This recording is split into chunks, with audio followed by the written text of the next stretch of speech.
Welcome to the Sustainable Business Council's How-To Workshop on Buy Local campaigns. This morning we have Jeff Milchin here. He is the co-founder of the American Independent Business Alliance, and I'm going to let him go ahead and start off. Oh, wait, before we get started, I need to tell you who our sponsors for today's event are. Our sponsors are Burley's Natural Home Supply, Rocking M Design, MCAT, who's graciously videoing this, and some of you will be watching this on MCAT later, and Bernice's Bakery, and Tipu's Tiger, and also Big Sky Brewing provided us with refreshments last night. So thank you very much. I'm going to turn everything over to Jeff and let him get started. All right, thank you, Susan.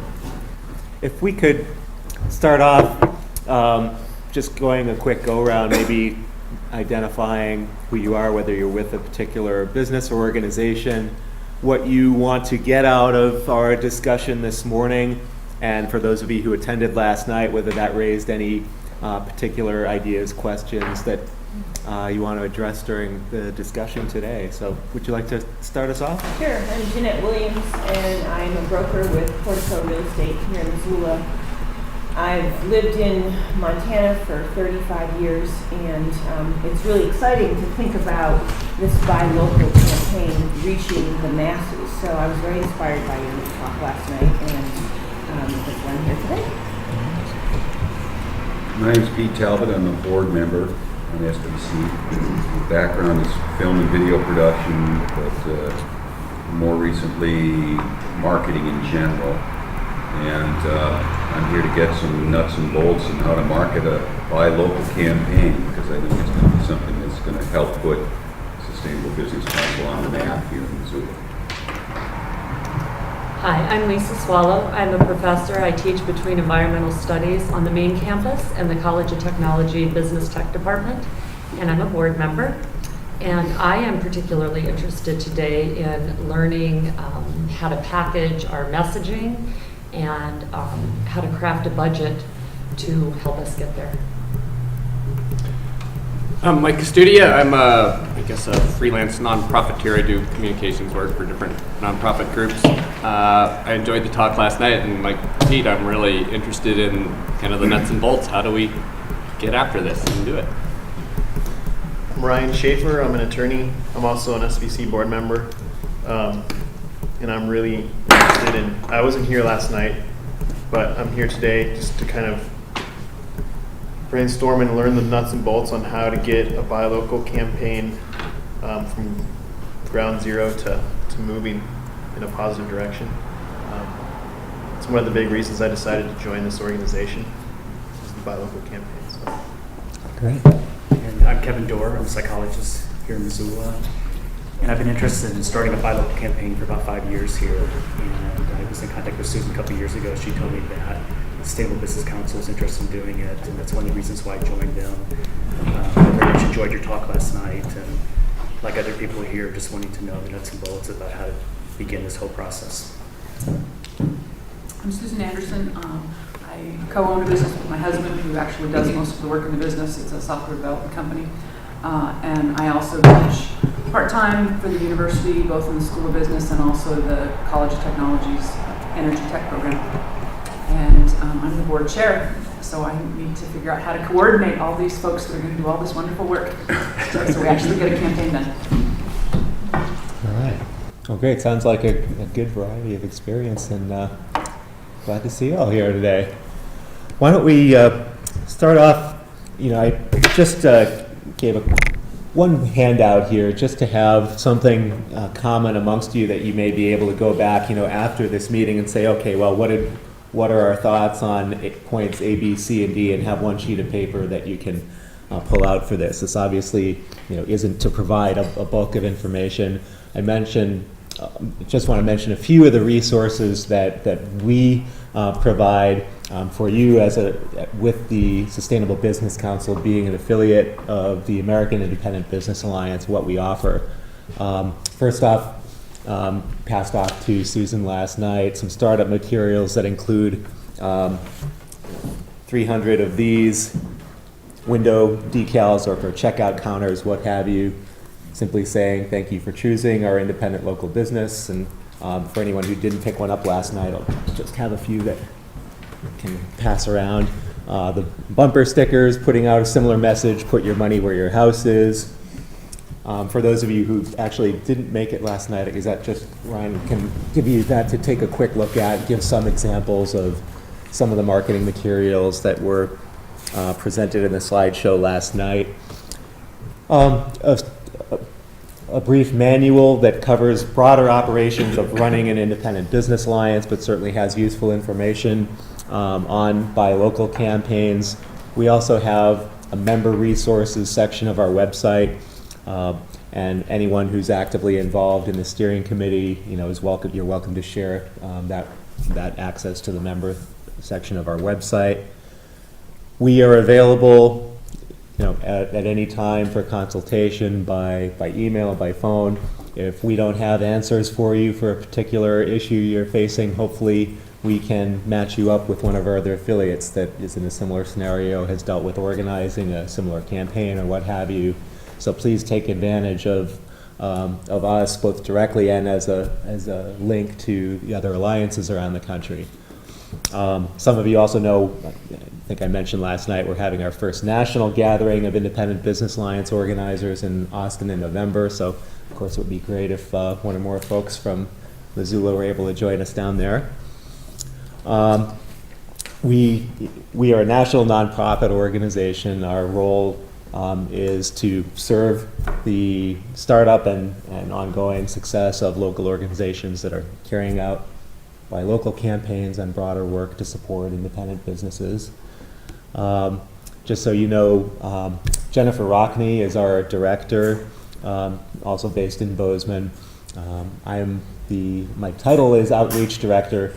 I'm primarily a volunteer for the organization at this point.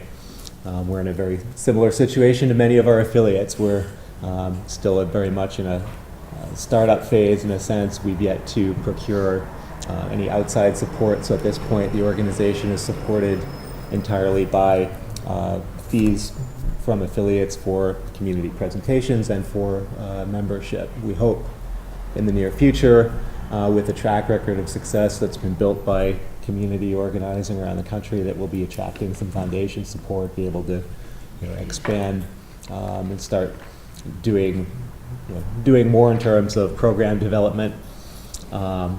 But there's certainly a substantial body of knowledge of campaign ideas out there already from 36 alliances working around the country. So any questions just about what we can do for you before we dive into the content of organizing a local campaign? All right. So on this worksheet, just have a few of the questions or issues I think is good to tackle at the initial stages of discussion. And figuring out, first of all, there's not a particular order to these, but what is the identity of this campaign going to be? Is it, in the public's mind, going to be a project of the Sustainable Business Council? Is it going to have a separate name with that as a secondary identity?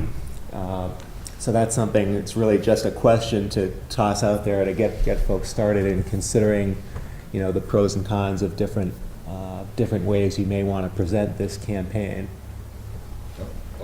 Kind of start lead off on this. We have a marketing committee. We actually have two committees which should probably start working a little closer together. We have a marketing committee and we have a buy local committee.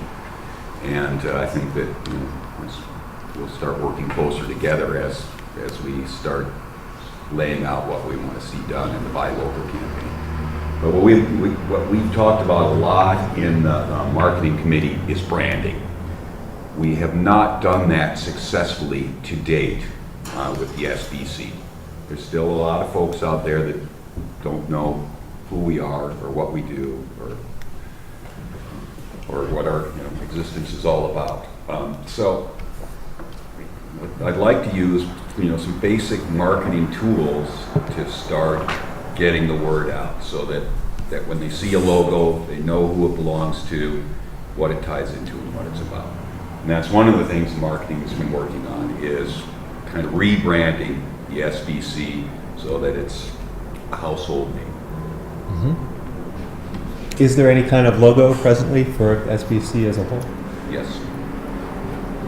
And it's a nice logo. I'd like to see it maybe simplified a little bit, just because there's a lot going on in it. And okay, that I just realized it's on the sign outside the door. yeah, you've seen it. So, and then further, I'd like to have. I guess I'm speaking for myself right now. Mm-hmm. I'd like to see any campaign that's done, a buy local campaign, build green campaign, incorporating the SBC look into that too, because I think it's going to be easier for the community to recognize buy local than it is Sustainable Business Council.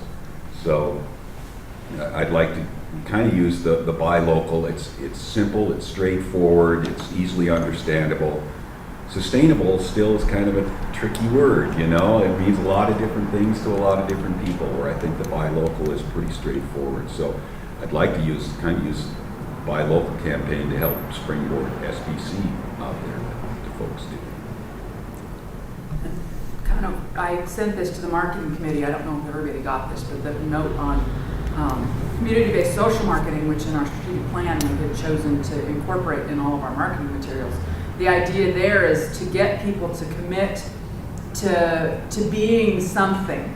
So, for example, the Bellingham group have the saying, think local, buy local, be local. And the be local part is once they commit to being something, then they will work in the future to have values congruence. So if you say, okay, you're going to purchase locally in order to be sustainable, and then they say, okay, I'm going to be sustainable, then next time you can say, and by the way, you also need to purchase recycled materials, or you also need to purchase green building materials to be sustainable. And so in order to encourage values congruence within themselves, they will take the next step towards sustainability. So whatever we do with the Buy Local campaign, it doesn't sit alone. We want it to be the springboard for the next campaigns. So we have to think about when we're designing it, what the next steps are down the road. The long-term vision is to promote sustainability overall, not just buying local, because that's just one piece of being sustainable and creating a sustainable economy here. So we want to use this, and we need to think about that in marketing materials that we choose for this, and the logo is how we springboard forward into the other pieces of sustainability also. So it's, this is kind of like the big, getting the big vision first, so you make certain that all the pieces fit together. Right. I think Susan raised a good point. At its heart, this is about engaging people to be, active citizens in the community. That's integral to any successful Buy Local campaign. It's not just about getting people to make different consumer decisions. It's engaging them on a much deeper level. So it's great that that's already part of what people are thinking about and talking about.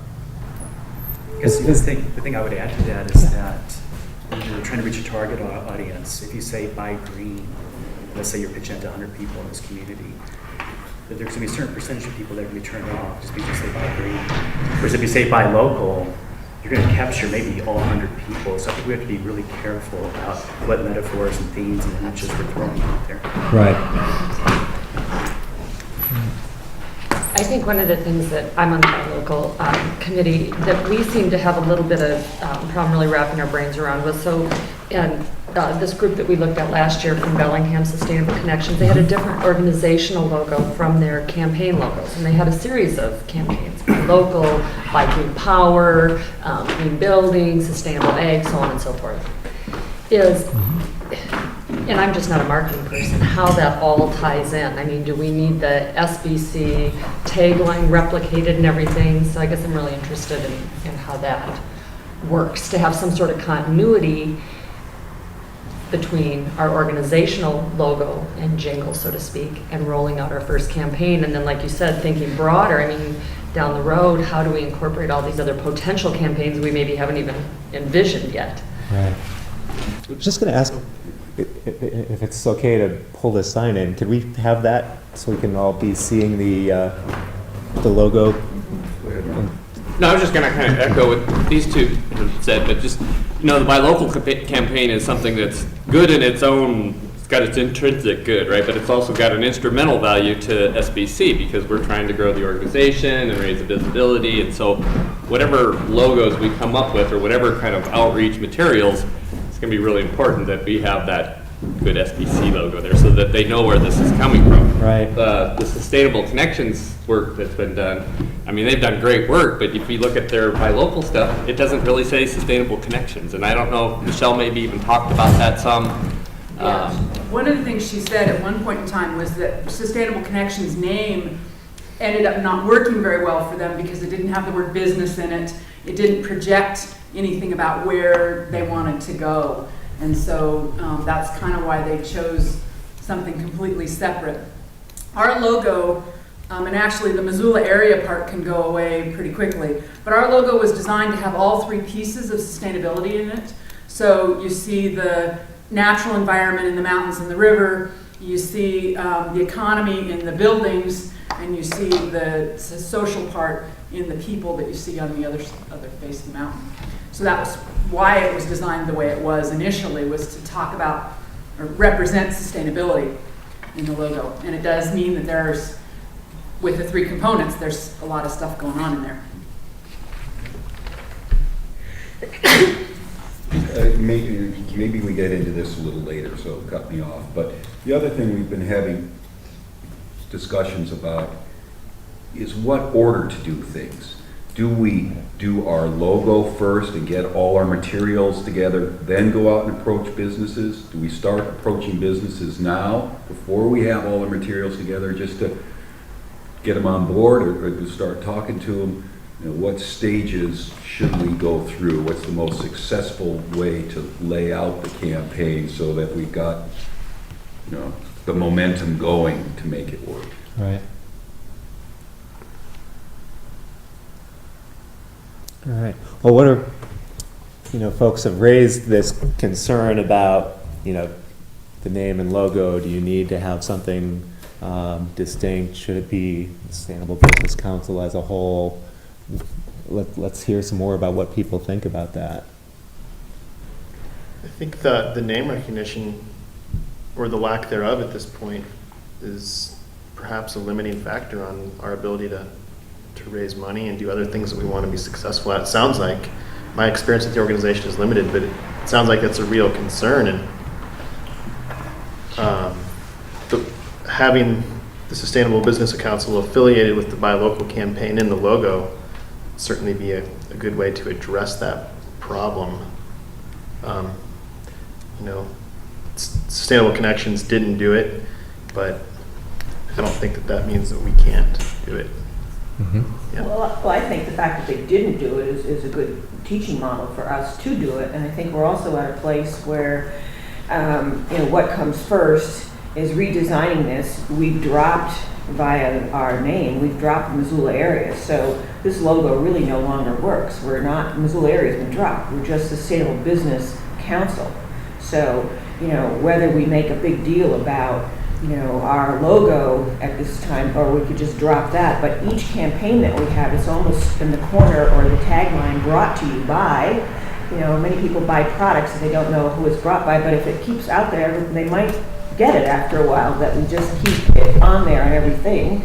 And eventually people, I think, will recognize that we're the folks that are attached to all these different campaigns that we perceive to happen in the next 5 years. Mm-hmm. But I don't see where, personally, I don't see where we need to really change that too much other than dropping the Missoula area, because our focus is the Buy Local at this point. And I think people will sort of subliminally get it. I definitely agree with that, even if it's just in the corner of the advertisement, that kind of thing. Because even with your organization, Jeff, the Business Alliance that when I was in Austin, you know, they have all these different things on their buy local campaign, local spoken here, all that kind of stuff. And I Right. kept seeing, you know, the American Independent Business Alliance kind of in the corner. And at one point I was like, who are these people? And then I Googled you guys, and you know what I mean? So it worked on me gradually over time. Yeah, I don't think we really need to want to be like showcasing ourselves right away, or not right away, but I don't think we need to be out there as the first thing they see. You know, I mean, you're saying what comes first, and we're really trying to launch Buy Local and grab people, and your issue is well taken, you know, so if we're not green, we're just the Sustainable Business Council. This is a good thing we're doing at the moment, and we tie it all together. We just want to make sure that nobody asks the question, well, who's behind this?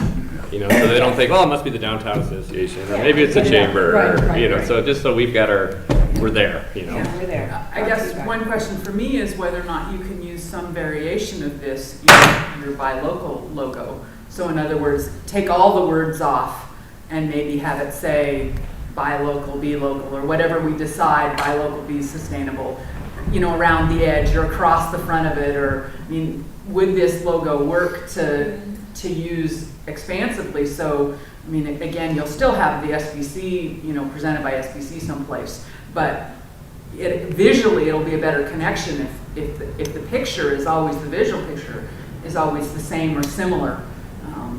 I would think that would help, but again, I'm not a marketer, so maybe not, but. I would want to keep it simple, though. I mean, there's something to be learned from the multinational corporations out there and their marketing tools. Nike check mark. That was it, the swoosh. The Nike swoosh was exactly what I was thinking about. And, you know, all of them, from AT&T, IBM, you see that logo, you know what it is. Matter of fact, I saw some study the other day where they put these logos in front of kids, you know, without the name of the company, but, you know, 10-year-olds knew what the identities were of the logos from, you know, Nike, Adidas, all them. They just, oh yeah, I know that one, I know that one, I know that one. So my fantasy would be that we would have a logo that would work the same way the swoosh does for Nike. This is a total aside, but not too long ago, saw a woman had a tattoo, had the swoosh on her ankle. The Nike swoosh. Woo! Did you get paid? I hope so. True branding. Well, from a design perspective, I definitely agree with that. I mean, the concepts here, I think, are very good. What you may want to consider is possibly a variation, just simplifying the design and having the words, you know, perhaps below it, so that a logo can appear, you know, playing on what you were saying, appear at a very small size in the corner of an existing business's ad, yet still be immediately recognizable. That's one of the things that we certainly encourage in designing a logo for a buy local campaign or organization. So it may not necessarily involve something new. It may be, you know, rather than 4 different lines at the bottom to connote, you know, River doing that in 2 or 3, having it just slightly simplified. But that's one worthy goal. That's not saying, you know, there should necessarily be redone, but there are some advantages to having something that can be easily recognizable at very small size, in black and white, as well as color, etc. Go ahead. I agree with you. I mean, this is obviously a big, huge, blown-up logo. Mm-hmm. And when it's pretty small, and I mean, we're talking about doing like stickers that go into Right. people's, you know, on their receipts or into their bags. I mean, I know exactly what the 3 elements of sustainability are, and honestly, on a small little one, it's pretty hard. And I mean, I even know what it is. I mean, if I didn't know what it was, I'd be like, so what does the building and the people and the river all have to do, you know? So I think maybe, I don't know, I guess I agree with Pete that we need something very simple. I love the idea of having it something where we can hit Sustainable Business Council for our organizational logo, and then, you know, we've talked about quite a few different jingles, you know, Missoula is your world, buy local, or buy local, be local, or whatever, and then, you know, and then maybe just have the Sustainable Business Council written across. Mm-hmm. Maybe the Because test. it's, oh, I'm sorry. Maybe the test is, can we get that tattooed on somebody's ankle? We have failed in last. Yeah. Do you have any testing? I think that was too complex. Yeah. And just one idea to consider, the circling arrows variation that you saw from Boulder is used in a few communities. There is, it's actually a minority of our affiliates that actually have used some variation on that. But as this movement grows, if there are dozens of communities, eventually hundreds of communities using a variation on the circling arrows, that could add benefit over the long term. So just something to think about when you're making decisions on logo design. One of the things on Sustainable Business Council that we wrestled with, in terms of even getting there to that point. I mean, I think, from my personal point of view, I'd like to hear and hear people talk about SBC. I don't have to spill all those words out, So maybe just Sustainable Business Council, SBC, and so that begins to get that out. I'm personally troubled by a lot of logos that are way too esoteric. I have to stop and think about them all, And so as we get SBC out with campaigns, those campaigns tie people back into what you said. Well, who are these people? But I'm not sure that we need to lead with this, an explanation of us just yet, and stay there. Try to get the SBC name out as a household name. What is the general public perception of the Sustainable Business Council? What do folks think about that? My best guess, just following up on what you were saying, is that hardly anybody knows who the SBC is. I think if we interviewed 100 people at random on the street, we'd be lucky if 2 or 3 of them knew. I'm just guessing. You said I was at an SBC meeting. They go, huh? If you say you're at a chamber meeting, people know you're at, you're not listening to music. You're at the Chamber of Commerce, or on the chamber. Yeah. In the chamber. Those people who do know have a positive perception generally. But again, I would agree that the name's not out there very well. But we have over 100 businesses or individuals as members, so the smaller business community, I think, is aware of it. But you're right, the man or woman on the street, maybe not. And I think that we haven't tapped it all into very large, high-profile local businesses. And that's a huge potential untapped source of funds, and Right. high visibility. And then that's where the Buy Local campaign can totally be a springboard for all of that, because they can see the benefit immediately to their business. And I'm wondering if that's how we approach that, is as to sponsor the Buy Local campaign. Yeah. We're talking about like a Vans or something Yes, like a that. Vans, a Missoula Federal Credit Union, Payne Insurance, Larry Flanagan, things like that. Yeah. Well, we've touched on a few of the key, considerations in naming and branding. I don't think it's probably the best use of your time for me to try to facilitate that, an actual decision-making on that. So unless anyone objects, I think we've probably got enough on the table for you all to have a follow-up meeting where you're going to be talking about the naming and branding and making decisions on that. Well, I just add that there's no shortage of graphic designers and marketers in Missoula. And a number of them are members. So Great. that is sort of our next step. It's first to contact our own members, of course, but to get an RFP out there, a bid request from graphic designers to start working on a nice, clean, new look Right. for us. A brand. Well, that's great. One of the things they have is one of the primary considerations is who's going to be your source for necessary skills and services. And one of the things in Boulder when we started off, we basically were starting off with no money.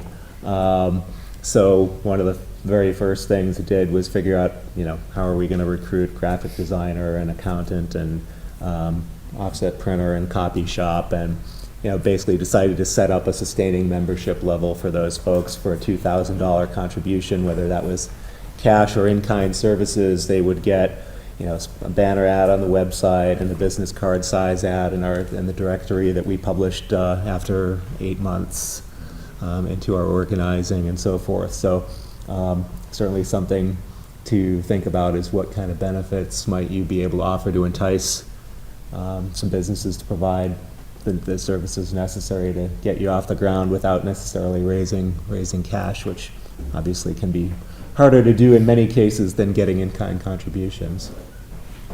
Just out of curiosity, do you, in Boulder, did you ever distinguish between membership dues and like buy local campaign dues? They're primarily all the Boulder group does is a buy local campaign, is that right? Well, when it started off, we were much broader than that. We were very engaged politically. We were very engaged in facilitating group purchasing. Today, I think there may be. I think the group is less engaged with policy initiatives and such these days. I'll actually find out a lot more later in the month. We'll be visiting with the folks there, but.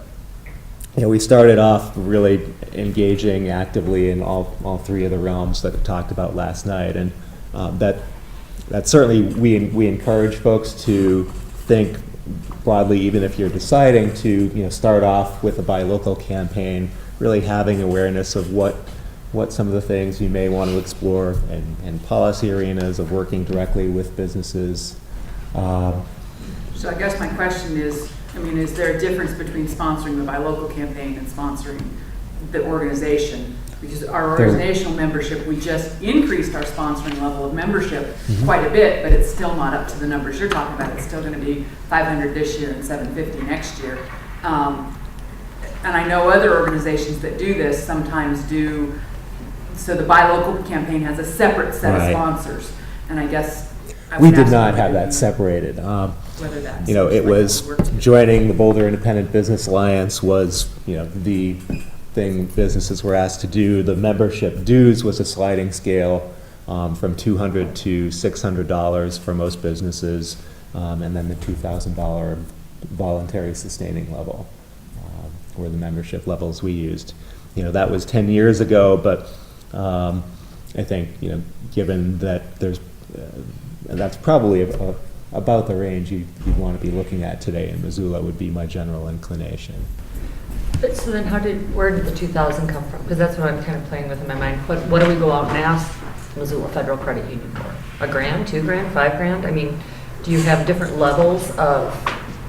Well, we just, we had the basic dues scale of $200 to $600, and then we had just this one sustaining member level. There's no reason to say you couldn't do also a $5,000 level if you thought there was a business that, for whom $2,000 wasn't adequate. That may well be the case, and maybe you can come up with, some super sponsor benefit, having a banner that's specially made with their name on it below SBC for public events, what have you. It's certainly worth exploring. The Salt Lake City Vest Pocket Business Coalition early on, they had regional bank, Zion National Bank, sponsor that map that you saw the slide of last night, the fold-out map and directory, and they kicked in $10,000 to be the primary sponsor of that. So you certainly, that's all based on local knowledge of the businesses who's already predisposed to support you, what their capacity is. There may well be a business that should be asked for $10,000 in support rather than $2,000. So that's something. That's probably just a range to look at. In terms of different approaches that have been taken, just to let you know, some groups have started off offering free membership for the first year, with the idea of building up a huge list of support and then being able to use, hey, we have 400 or 500 members here to approach regional foundations, for example, to say this is something we have tremendous support for, here's a demonstration of that. Others have taken an intermediate approach in the Portland, Maine Buy Local campaign. They started off, I think it was $25 they asked for initially, taking the kind of foot in the door approach, saying if we make it cheap enough so that folks can hardly say no but still provide some operating support, then that's another approach to take. In Boulder, we took the approach of, well, we need to present this as something that, for serious business people, we're saying right off the bat, here's what we're looking for you, and this is a smart business investment. Look at what it costs to run a quarter-page ad in a local newspaper. For $300, here are all the benefits we're giving you, this ongoing presence in the directory, and trying immediately to sell it at what we considered its real value on the merits. So there are a range of approaches that have been taken. Each approach has worked in different communities. I don't have a strong opinion as to say, you should follow one route or the other. But just to let you know, there are multiple, basically those 3 different approaches have all been taken and all have worked to varying degrees in different communities. Getting to Susan's initial question, there also, could be almost more of a fee for service approach, in a sense. If you have specific campaigns that you're going to organize that would benefit a specific group of businesses, it may be worth considering, asking for an extra $50 to do campaign X that is going to benefit, businesses in one part of town or in one type of business. That's certainly something that's worth keeping in mind as well. And also, while we're kind of talking about fundraising, has anyone researched state and regional foundations that may be candidates for funding this type of work? Okay. We are looking at fundraising for the organization, and that's one of our tasks, is to kind of search out some of the different foundations. And are you a 501c3? We just applied for it. Okay. Well, while you're waiting for that approval, just be aware we are a 501c3 and we have served as a pass-through funder for many of our affiliates. For our affiliates, there's a 5% administration fee, but that can provide an avenue until you get your own to be able to get tax-deductible donations and grant support. And we actually have in the past looked at some grant writing and foundation work, but it's been a while since we've gone to that well. Mm-hmm. Yep. Our Santa Fe Alliance has raised huge amounts of money through regional foundations. Others have raised smaller amounts, so it's definitely something worth looking at. Are you speaking of private foundations? Yes. Okay. Yep. Also, it's certainly worth considering, who are your potential allies within the local and county government. The Gallatin Valley Independent Business Alliance was started up with $30,000 from the city, coming, and the best. Wait, the best part is it came from Walmart and Home Depot through big box impact fees. So this was a fee that was assessed, set aside. They defined a range of potential uses for that, which included, supporting local business, supporting low-income housing, and so with the business plan that we provide a template for members. The Gallatin Valley Alliance folks adapted that, presented it to City Council along with a 2-page proposal, and succeeded in getting a tremendous kickstart from the city government. So something else to keep in mind. Also, to varying degrees, merchandise has been a useful fundraising tool for local groups.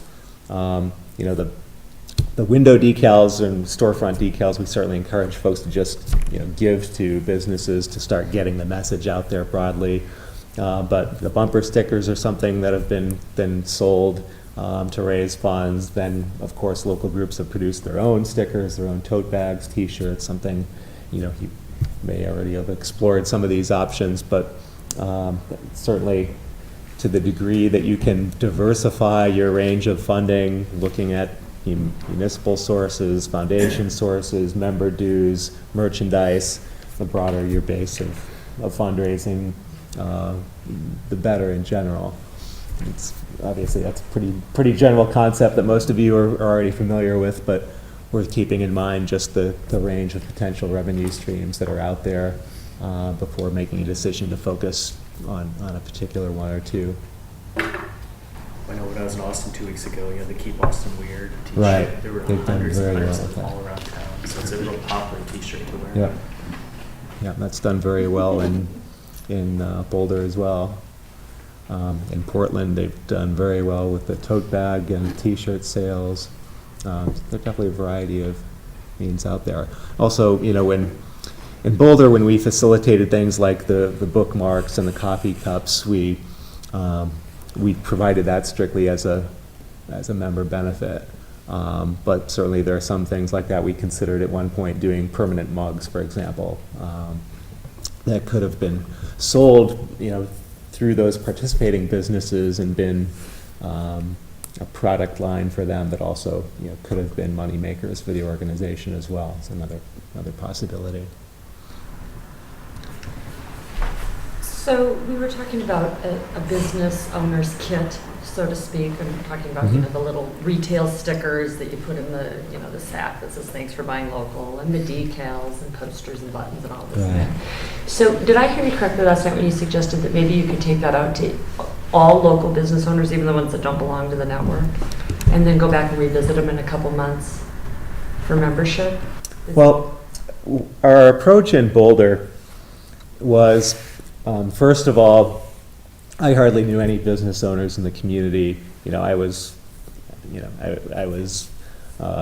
very young. I wouldn't have had a whole lot of credibility just walking up to most business owners with, no directly related experience. I didn't really have anything like this to walk around with. So at that point, it was important to actually partner with well-known, respected business people in the community. So the approach was identified folks in each basically geographic area of town and asked them to commit to spending a couple of days going door to door with me. That was, I think, a very effective approach to have, one person who really was focused on knowing the content, what we could deliver as the organization, and the other who just basically had the personal relationship to start the conversation with. So think about, who has the personal relationships amongst your core group to reach some of the key potential allies, whether they be business owners, government officials, et cetera. Of course, that's much easier today when you can go in with a portfolio that's showing this isn't just an idea, it's working. Here are the examples from around the country. I'm sorry, what was the specific question again? Well, I guess one of my questions or our question is the Buy Local campaign is, what would a starter business kit include? Right. And we're just throwing numbers out willy-nilly like for budget. And I guess that's right. And I wanted to get back to the decision about why we made something available to every business. We had two distinct stickers we created. We had one, this is different than what we used at the time, but basically just putting out the message, thank you for supporting this local independently owned business. It's very much like what passed around. And that was given freely to any independent business that wanted to put the message out there. We wanted to start getting people seeing this, start recognizing the name Boulder Independent Business Alliance. So you gave one of those to each business for their window. Right. And by the way, we didn't give it to them. We said, where do you want this sticker? I walked around with a roll of paper towels and a bottle of glass cleaner and put it up on the spot. That's very important, actually, because despite the best of intentions, 2 out of 3 will just get left on a desk or put in a drawer. Say, where would you like it? Provide that service for them, and it'll go up. But of course, we also wanted to make sure that we were creating value for membership, giving people an incentive to join. So of course, having their name appear in this directory was part of that, but also wanted to have, the member window decal was specifically for member businesses. So we wanted to be able to tell people, hey, we're going to get people going out looking to support businesses that display this logo that are a member. And so that dual tier approach of wanting to get the message out as broadly as possible while not undermining our potential to actually get people to pay membership dues is why we went with that approach. In terms of a member kit, certainly you want to create a brief document that says, here are the principles of the organization, here's what you can do within your business to advance the idea.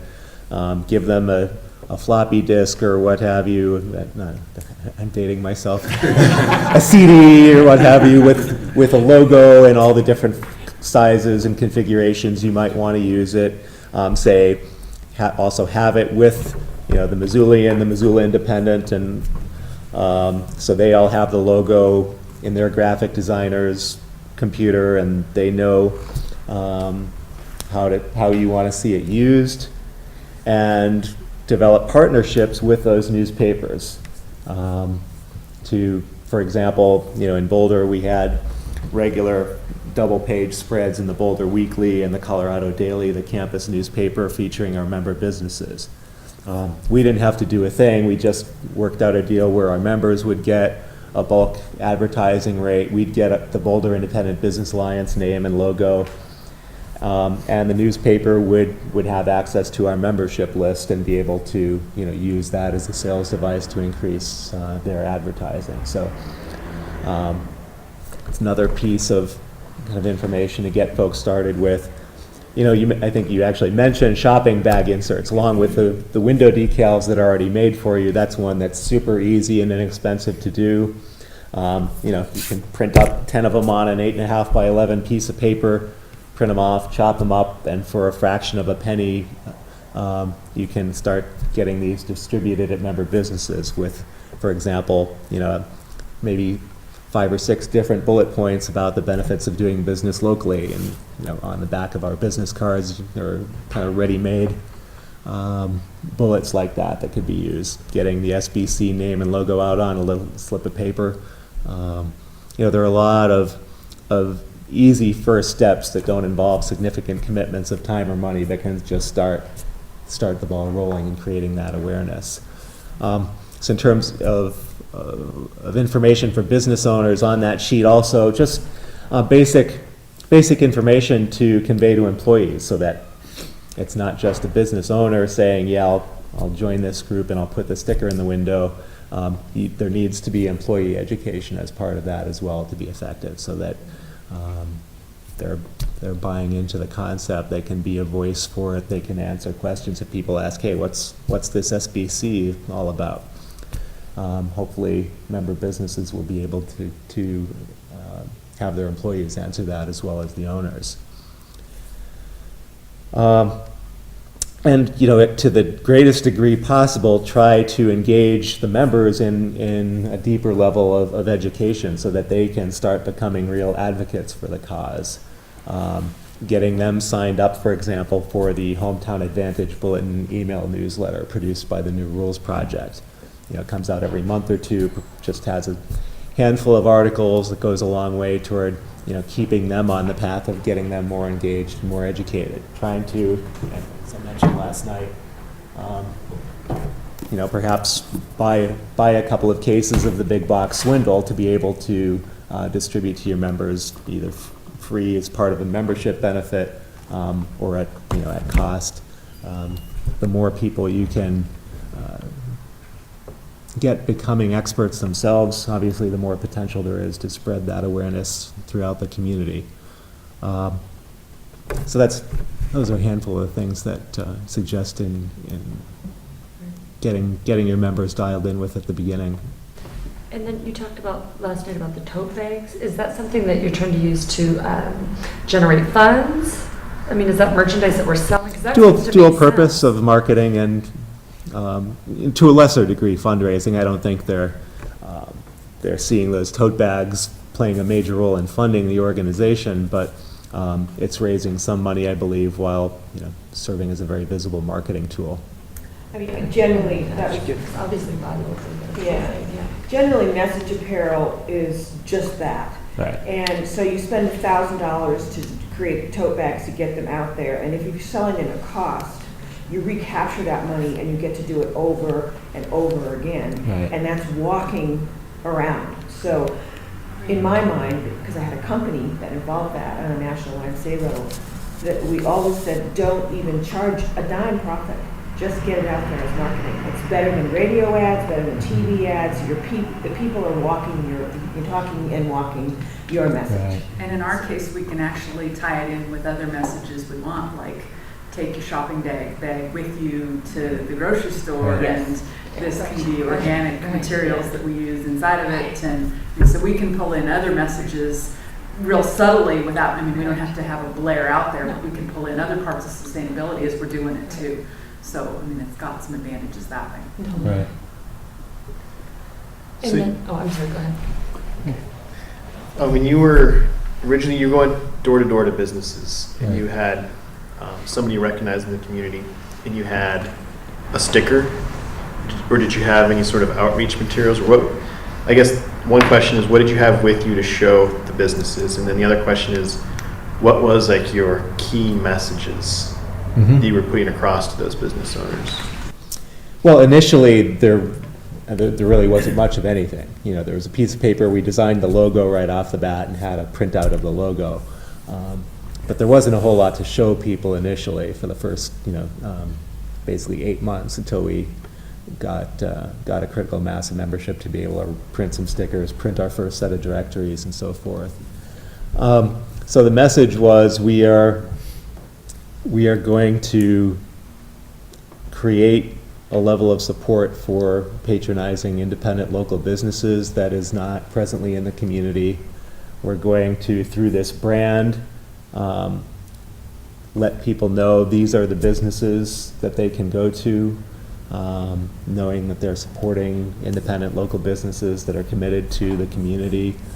And we're going to make this something that people will use in their purchasing decisions, something that completely different from the Chamber of Commerce or the Downtown Business Association or others.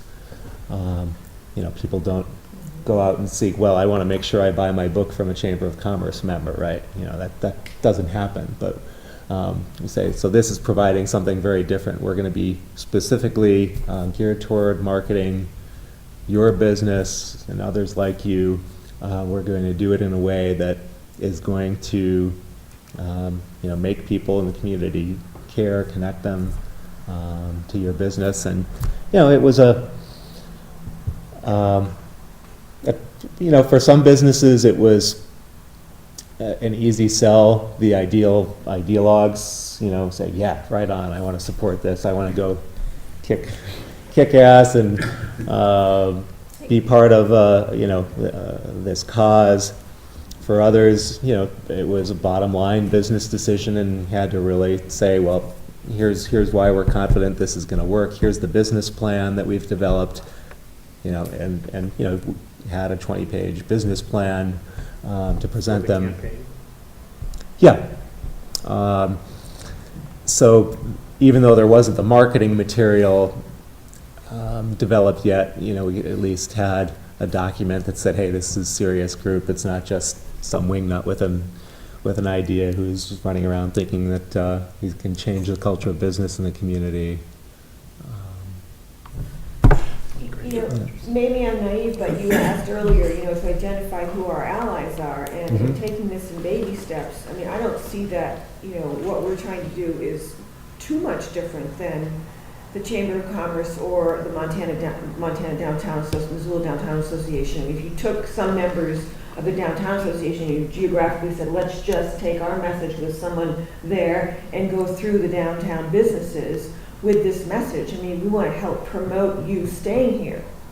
We want to be your business partner. And yet, I know we have notions about the chamber because there's quite a mix of local businesses versus and corporate businesses. Mhm. But even so, we want the local businesses to stay here, and extracting and finding some people out of those organizations to align ourselves with, to be that one who walks in the door to say, where do you want this sticker? I mean, eventually, we're all working towards the same end. We want to see good people doing good things in our city and stay around. Right. I mean, was that? I mean, I feel like there's sometimes dissension when we say, we can't align ourselves with those organizations. And I don't think there's any problem at all with the Downtown Association. Only because of some of the political stances the chamber has taken, I think we have members who have a difficult time with the thought of our aligning with the chamber. And I don't think that's necessarily a bad thing if we figure out how to work with them. We don't have necessarily a negative relationship with them at this point in time. We've just kind of not really had a strong tie. And again, I'm not sure whether that's one to broach right now, or if we should just work with the Downtown Association to begin with and eventually kind of evolve into working with the chamber in a little bit more detail. And I don't see that what we're doing is necessarily, or is in any way, opposition to what they're doing. But I think they're a little nervous about us, and I know there's a number of our members that are a little nervous about, again, mostly some of the political stances they take around town. And so just one bit to share from experience, I've never seen a Chamber of Commerce in a city as large as Missoula be willing to take a stand to say we prefer local and independent ownership to corporate or absentee ownership. So I wouldn't consider that a realistic expectation. What you may want to pursue, though, is, for example, in Boulder, we did have a good relationship with the chamber, even though, when we came out with some specific policy initiatives, they opposed us on some.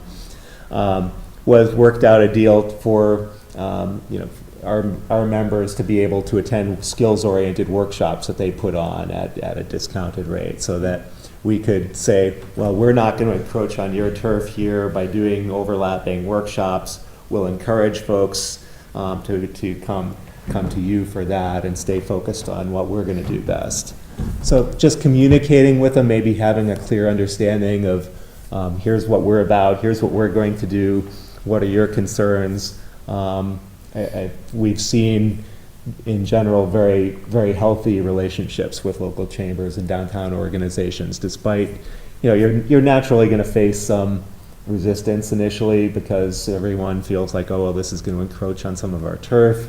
People are going to see it as, I'm not going to join all these different organizations. I'm going to only choose one or two. But, it certainly encouraged.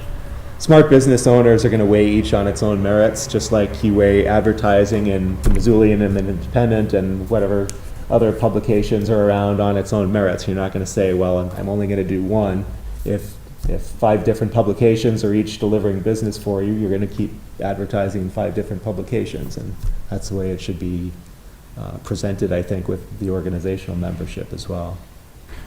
Along that same line, if the Chamber of Commerce were doing workshops on sustainability, if they were out there trying to reduce waste or energy or things like that, I probably wouldn't be as active in the Sustainable Business Council. But they aren't.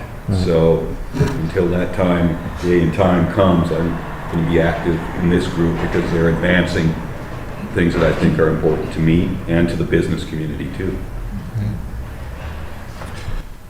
As you approach different independent businesses, I'm wondering how often do you encounter kind of resistance or pushback or people who don't get it, maybe, and where does that usually come from, do you think, and how do you respond to it? Well, in Boulder, the only real pushback we ever got was when we, advanced a very aggressive set of local policy initiatives that included capping the number of formula businesses in the community, capping the size of big box stores. At that point, we had folks saying, well, that's, against free market capitalism, you can't do that. Up to that point, I wouldn't say there was any real resistance. When you're just doing public education, how do you object to someone saying you do business locally and talking about the benefits? But if you're talking about you want a specific business to join you and they... Oh, reasons for not joining. Yeah. Okay, I'm sorry, I didn't interpret that properly.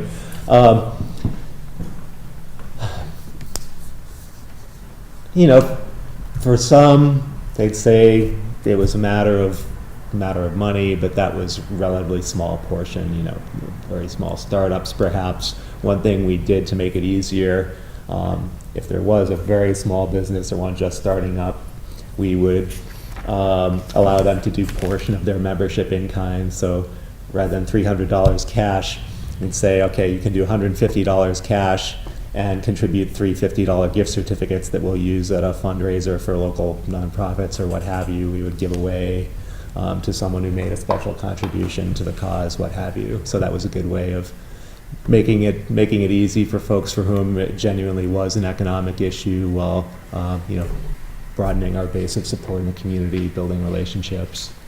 For others, it was, you know, wait and see, show me the track record first, and I'll join later. And you know, many of them did. Certainly can't blame folks for that. At the point we were, you know, in Boulder, when it was really selling just an idea. The timing isn't right, you know, the cash flow is an issue. So for those folks, we did have a payment plan. Initially, we offered either 2 or 3 payments. After about a year or two, we partnered with one of our members who could actually do an automated monthly debit system. So it was, you know, $20 a month or what have you, rather than a lump sum, which definitely, I strongly encourage. It not only made it easier for folks to get started, it took, the retention rate was higher. You know, it was about 90% versus 80% or 75% with folks who just paid in a lump sum.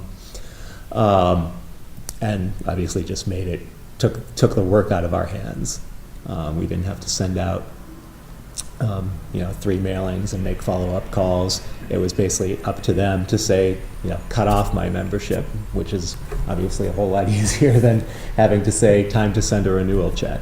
So that's a local bank then?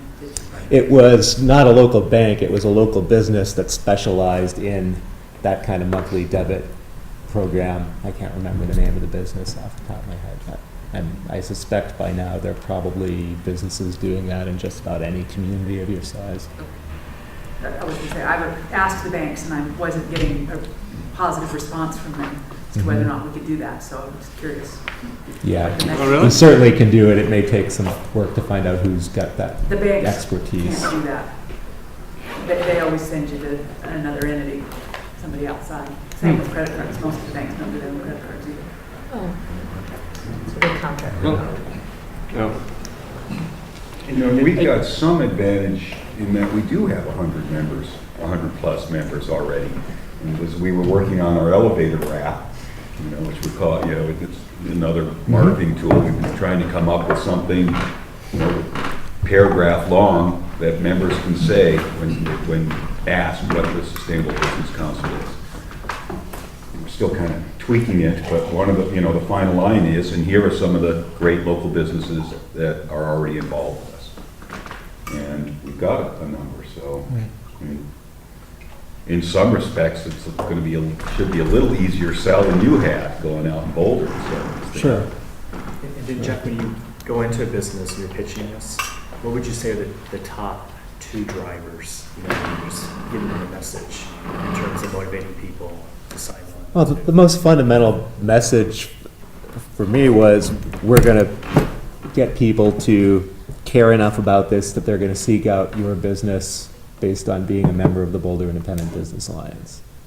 That was the fundamental message. Okay. You know, everything else really came later. You know, the specific marketing programs, you know, the cups and bookmarks and other things. That was all secondary to saying we're going to do this public education work and marketing work to raise people's awareness of the benefits of doing business locally, and then we're going to be the avenue for directing that interest to your business. Did they ever ask you how you're going to do that? Sure. Okay. You know, and had pretty clear ideas. And you know, when I say I didn't have anything to present, you know, that's not quite true. I did. You know, I published a couple of op-eds in the newspaper right off the bat to be able to, you know, pass out clippings. We generated, additional letters to the editor from some of our core members to help add on to that. We're successful in generating media coverage of the launch of the campaign. Thankfully, one great asset we had in community in Boulder was a great community radio station. We really took advantage of that, generating discussions on the air. So certainly, having demonstrated these guys have some competency with generating media certainly helped, even though we didn't have the marketing materials at that point. Yeah. Let's take a break right there, since a number of us probably need to head to the bathroom, get more coffee, etc.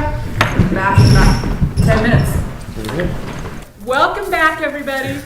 We'll go back to our workshop here with Jeff Milchin from the American Independent Business Alliance. So let me jump back to the handout for a minute and just touch on the issue mentioned of defining local and independent, and tell you how we suggest approaching that. Is local ownership, and with most of our affiliates, they define that as simply a majority ownership being folks living in the local community, which in some cases they may define as a county, and some a 30-mile radius, whatever you think is a meaningful definition of local residency for your purposes. And that independent be defined very clearly as the decision-making authority for all key business decisions is within the community. What that clearly differentiates are franchises, for example, that are dependent on following specific procedures using standardized menus and prices or product selection, etc. It does not necessarily rule out some, especially service-oriented franchises, where all they may be paying for is the use of a name and logo and otherwise be operating relatively independently, but it clearly draws a line for the McDonald's and Subways and what have you of the world, which I think is critical for the public to have a clear understanding of what independent means. That you need to have an unmistakably clear message. So we don't encourage folks to engage franchises, not out of wanting to paint them as the opposition or anything that is going to antagonize them, but simply to say, well, we're here to provide what those folks already enjoy by nature of being a franchise, that collective branding, the group purchasing, they already have that. They don't need what we have to offer. The independents are the ones that really need what we're offering to them. So would you apply that to franchises that are based within the state, or even, because there are a couple Montana franchises that can be more difficult. In Boulder, we did have a couple of multi-outlet businesses, but we're headquartered in Boulder, and they were welcome to participate. Whereas, if our alliance were in Fort Collins, we probably would say no. 70 miles away is not really local when you're talking about owning multiple outlets around the state. Because I think we maybe sought them out as members of SBC, but they're not. Mm-hmm. I'm thinking of a couple bakeries in particular, but they're not based in Missoula. Right, and if folks do decide that there are some franchises that are already engaged in the organization, and they don't want to shut them out, to have them very clearly distinguished as this is a locally owned franchise. It's in a different class from independent businesses, to really make sure that people understand the difference between independently owned and simply locally owned, but a franchise operation. And that's one of the concerns we have. Buy local is kind of an easy slogan, but encourage folks to include the word independent in your educational and marketing materials at every opportunity. One, it just makes it, I think it's a stronger message in a sense, even though it's not as simple, because really independent versus corporate ownership is key to what we're all talking about. It's the difference between a business that can be accountable to the local community and one that is not accountable to anyone but stockholders scattered around the planet. So I have a couple, and maybe one of them falls in service area. We had about 4 businesses that we already had that we weren't sure what to do with when we decided that we were going to change our membership categories to have 2 membership categories, one for the local independent businesses and one for what we call affiliates, who would have a little bit less rights, and we haven't defined that altogether, except they're not voting at this point in time. And a couple of them that we ran into were, you said service businesses, and this may be where one of them falls out, is so like the real estate agencies that are tied to a national entity, but they're still locally owned. The brokers are all locally owned. Do we let them decide how much control they have? I mean, how do we know? It seems like they have a fair amount of control, but how do you make that determination with those kinds of entities? Err on the side of making sure no one doubts what your organization stands for. So if it's a nationally recognized brand, would strongly discourage presenting them as independent. That doesn't mean shutting them out. I think what you described sounds like a very good way to approach it, to have an affiliate category where folks can be included, but without having people go, well, what's going on here? So do you allow them to be part of the buy local campaign then at that point in time? Again, we're trying to figure out what sort of member benefits do they get. You could also exclude them from, say, the buy local campaign. I mean, if they were affiliates, how do you distinguish? Well, it's tough to answer generally. I think it would really depend on the individual campaign or piece of marketing you're talking about. There's nothing to say that in a directory, for example, there could be a category for, locally owned franchises or similar businesses, so long as they're distinguished in a way that makes sure that, and this is especially a concern if you have, a franchise operation and also an independent business in the community who's, a competitor. You're going to piss them off in a big hurry if you present a franchise as being independent. So at the very least, make sure it's a clear, separate category. Go ahead, did you have something? Yeah, well, so following up on that, another group that we talked about, which we thought was a franchise when we were discussing it, and I recently found out is a buying group, is like the Ace Hardware, the True Value Hardware, those sorts of things. That's exactly what I was just about to touch on. Where do they fit? They are independent businesses. They are, okay. Ace and True Value and Do It Best are buying cooperatives, and virtually every independent hardware store that's survived to this point has survived because they're part of one of these buying co-ops. So they do have a national brand, but they are independent in their operation. The store could decide, hey, I don't want to be part of Ace next year, I'm going to affiliate with True Value. Part of their problem is they've done so well in branding, especially with Ace, that some people don't know that it's not a chain. Yeah, Ace is actually going to solve it for yourself. The reason I found out they were buying co-op is because they're actually switching to become a corporation with franchises. If all their accounting stuff, apparently they found a big accounting error when they did that. But if they get all that cleared up, they're in the process of trying to switch to a franchise. Ace is doing that. Yeah. You mean the national? That I have not heard of. National Ace is trying to switch to that explains a lot. A franchise. We've been trying to engage them we're putting together an independent trade group summit in Washington, D.C. at the end of the year, and was trying to figure out why they hadn't said we're coming. Yeah, that was actually in the Missoulian just the other day. There was an article about how they and they ran into some problems as they were, the auditors were coming through, and there's an accounting error there too that they have to figure out, but very that's stopping interesting. the process. I'll have to look into that. Yeah. But how would that affect local owners? I mean, because we have a Ace owner here in Missoula. Right. Who owns Missoula, Polson, Ronan, and... Right. So my guess is when they do the conversion, they'll get some chance to, the article didn't say, but my guess would be they'll get some chance to become shareholders in the new corporation, and then to go on with a franchise agreement. So they'd have to, they'll do some sort of conversion to move out of the buying group and into shareholder / franchisee relationship. And again, the article was actually talking about the accounting error, so I don't know exactly what all the conversion was, but other than this was going to hold the conversion up. All right. Well, thanks for pointing that out. That was news to me. Yeah, but so the other ones, like the True Value and IGA and those sorts of things, Right. those are buying groups, and those are typically considered to be independent Yes. entities then. Okay. Yes. Okay. They are not dictated to follow certain conditions in running their business. They are not required to buy from supplier X.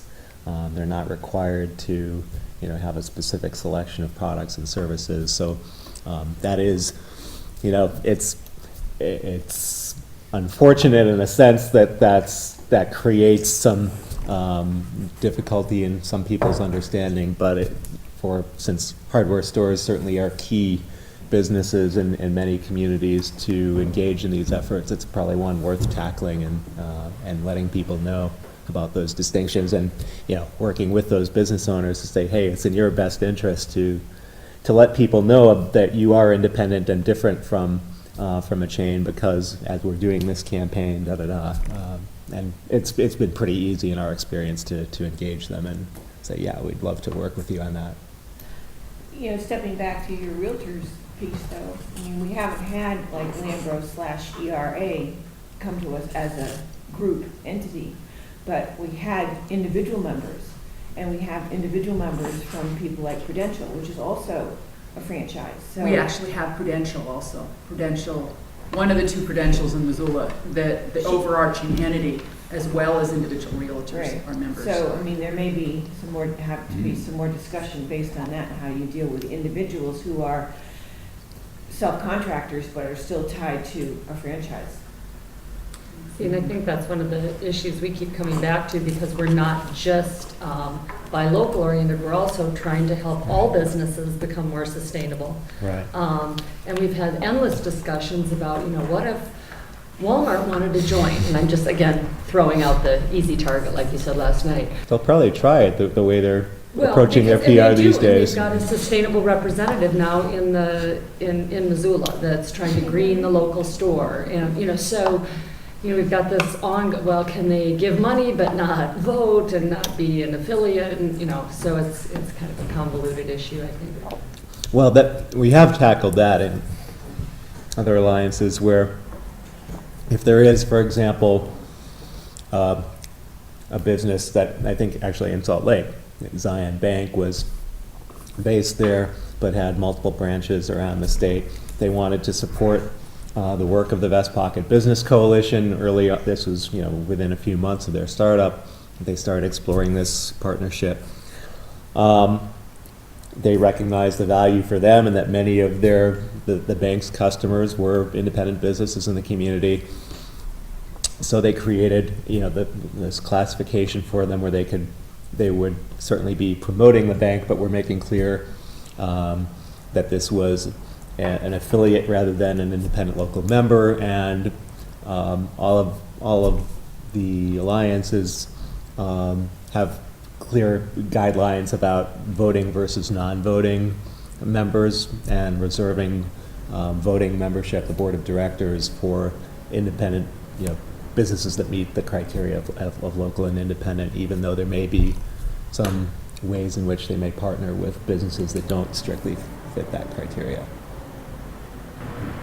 And I think a large part of our mission, as opposed to Amoeba's mission, is the sustainability component.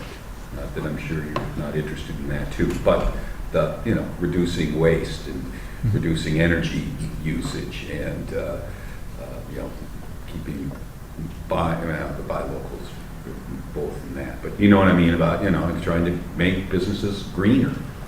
And so there are going to be some areas that we may do outreach to businesses that may not just be local, independently owned businesses, because it's our mission. Yeah, and I think that's perfectly okay, so long as you do have that kind of clear criteria, and not suggest that because hopefully it won't be Walmart, but, because Walmart agrees to sell more fluorescent light bulbs, they're not going to be seen as something other than what they are. So certainly, many of our affiliates are engaged in sustainability-oriented activities, and it's certainly something we support. It's in most cases, it's not the primary message. So the interests overlap. It's certainly a matter of where it is in their priorities and how the public base of the organization is presented.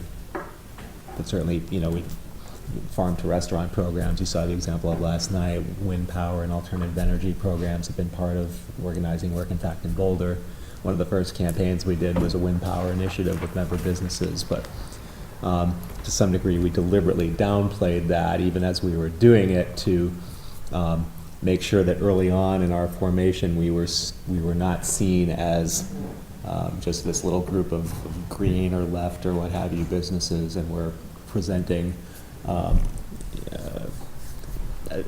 very broad appeal. And one of the things kind of leading into that, when I talk about here of making sure that you have diversity amongst your early membership and steering committee, there are several different ways to think about that. One, geographically. One thing I'd caution against is focusing too heavily on downtown initially. If you have 9 out of 10 initial businesses featured downtown, then other businesses are going to see it, well, this isn't about me, this is about just those downtown businesses. Likewise, if it's too heavy on retailers, service providers may not see it as being for them. So it seems, looking at your initial membership list, it seems like you do have a pretty good diversity in many ways already, but think about all the different ways in which that may apply.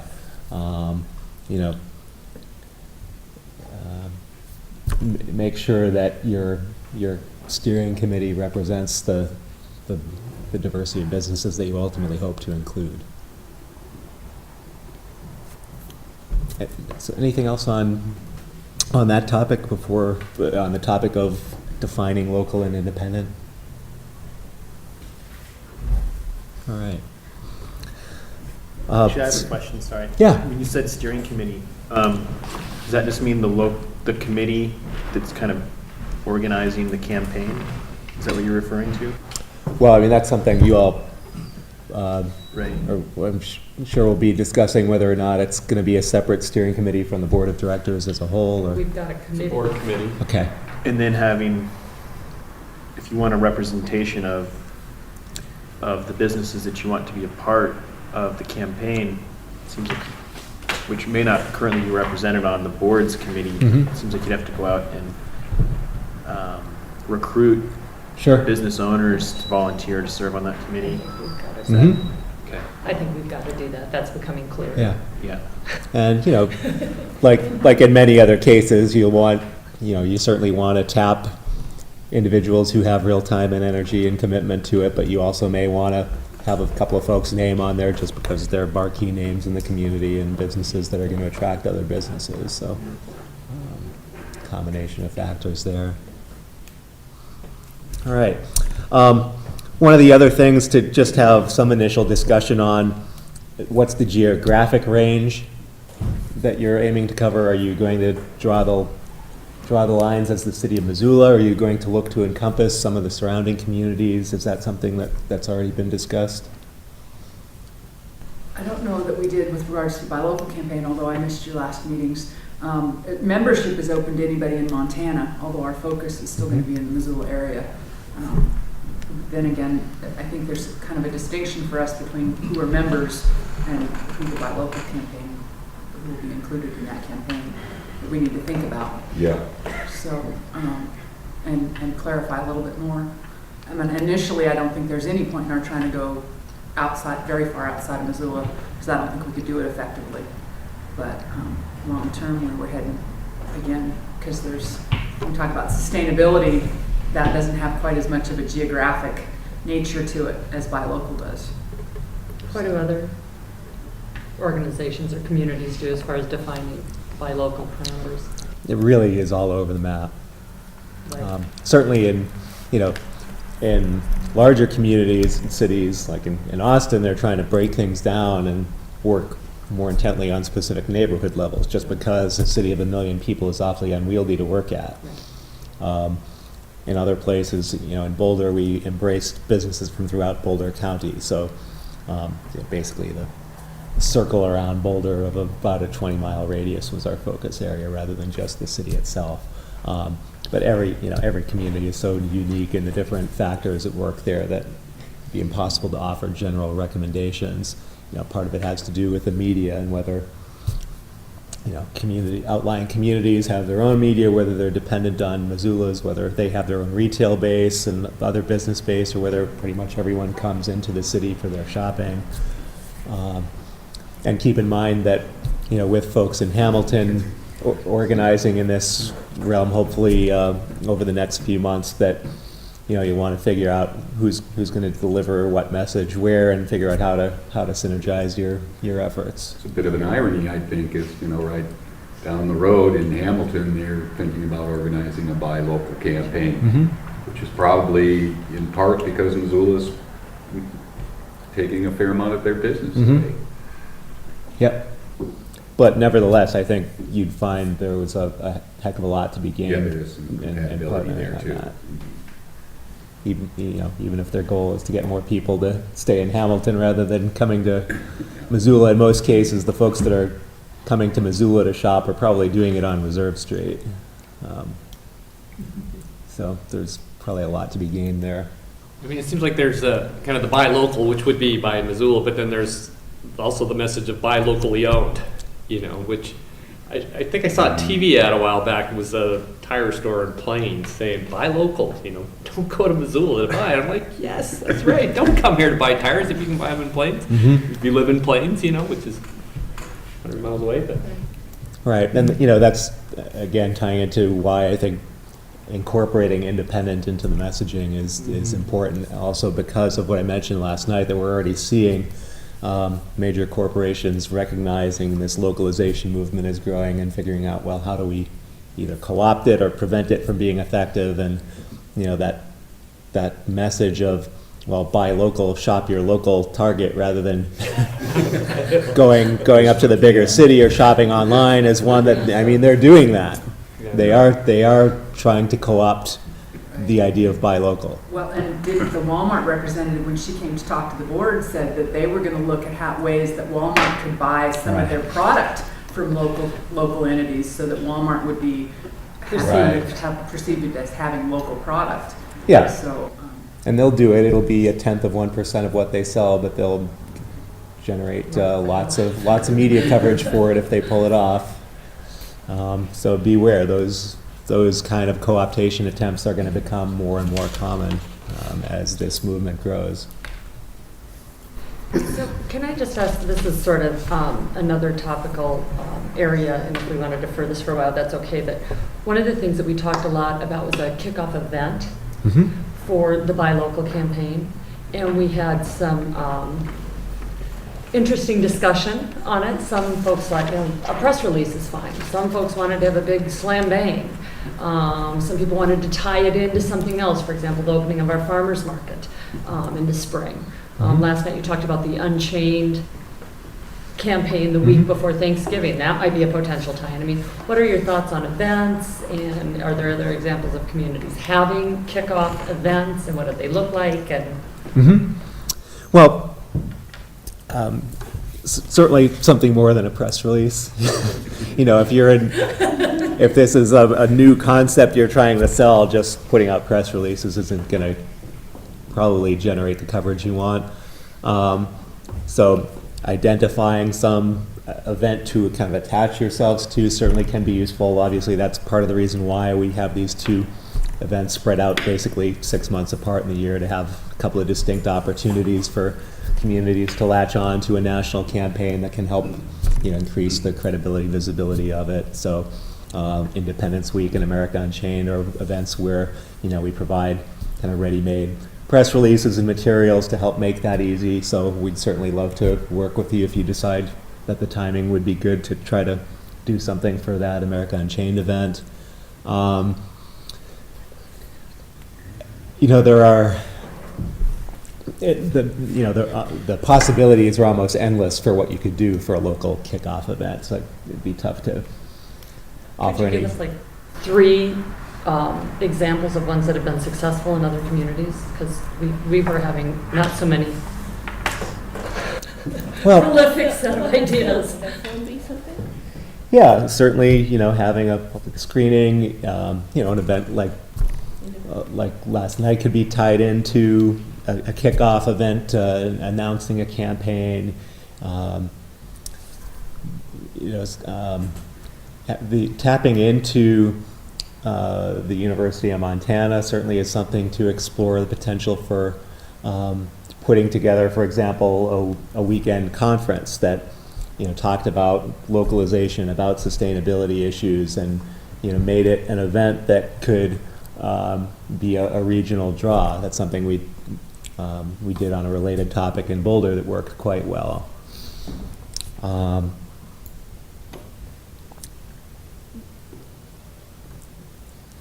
Seeking out partnerships with other entities that can help give you that initial boost in visibility is certainly something we'd encourage you to explore.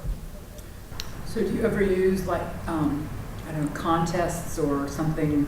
So it's not an actual physical, let's bring a whole bunch of people together, maybe have a press conference, but so that kicks off a week-long, you go to the most, whoever brings in a coupon who's been to the most independent stores this week, marked with that, wins a prize. Or we do a drawing based on anybody who went out to over 5 local independent stores, rather than actually having we're going to have a lecture and we're going to have a conference and, an actual come sit down, but kind of a challenge sort of thing.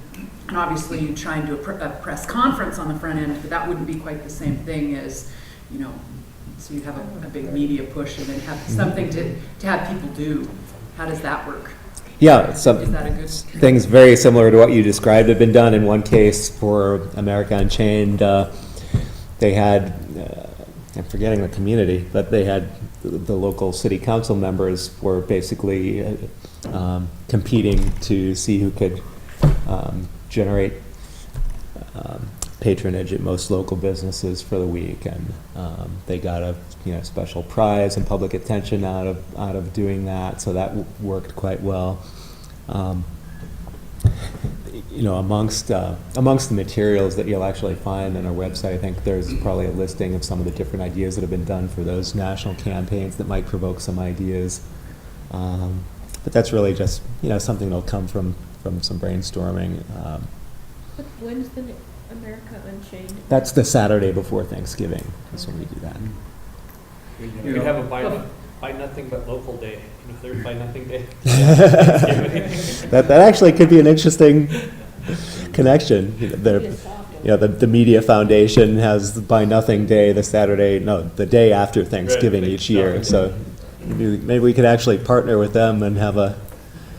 I've been the one that's been pushing the event because of television.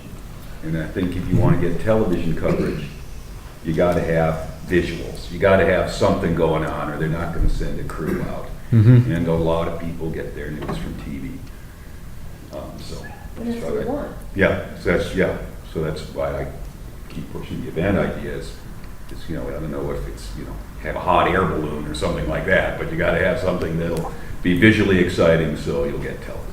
But if you did a press conference on the front end and an awards ceremony at the end of the week, would That's that close, but I think you need more to get television. Yeah, I've tried to exactly. get TV to press conferences before, Yeah. and if it's just a bunch of talking heads and people sitting in, they're not. They maybe will come, but if you've got, if you're, got a juggler with local groups or something like that, you're gonna get them. Here's a good one. Would you like fruit on fire? No, but. Good. You like fruit on fire. Maybe a chainsaw. But then it's also got the potential to convert into an annual event, Right. which One- every organization, nonprofit wants their, linchpin signature annual event. Right. I mean, it may or may not become an annual event, but it could become an annual event. One idea that comes to my mind, someone told me last night that the proposed startup is April for this. I don't know if that's true or not, but Yes. Earth Day celebration happens every April. Maybe that's a possibility in terms of dovetailing with what they've been doing. And the big event at Garris, and it's gaining momentum, I think. So. And that's kind of what we were talking about, because Earth Day is I think the third Saturday, is that correct, in April? 22nd. And then the next weekend, Farmers Market opens, so that's a potential timeline. I mean, we were talking about, some sort of coming out event for the Buy Local campaign, like Amy Martin, local musician, local beer, local food. My husband said, well, that's any Friday in Garris Park in the spring and summer. But it still brings people together, and it probably would bring media out. Mm-hmm. And I think we need some twist on the local music, local beer, local food. Follow. Right. I mean, some special thing, like the glass pulverizer comes in at Earth Day. That's kind of a neat thing for everybody to go see. But so that's just a suggestion. Yeah, one thing is there anything like a microbrewery festival in Missoula? There's like Okay. 3 of them. Okay, 'cause we- Thursday night. That was one event we kind of teamed up with,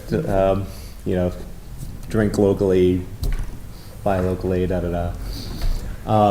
one other idea in that realm, group we're working with in Oakland just did a big event they called the Indie Awards, where they had a wide array of different awards for independent businesses that was very successful for them. It took a lot of work. It took one person really dedicating themselves to that, but that's one other example.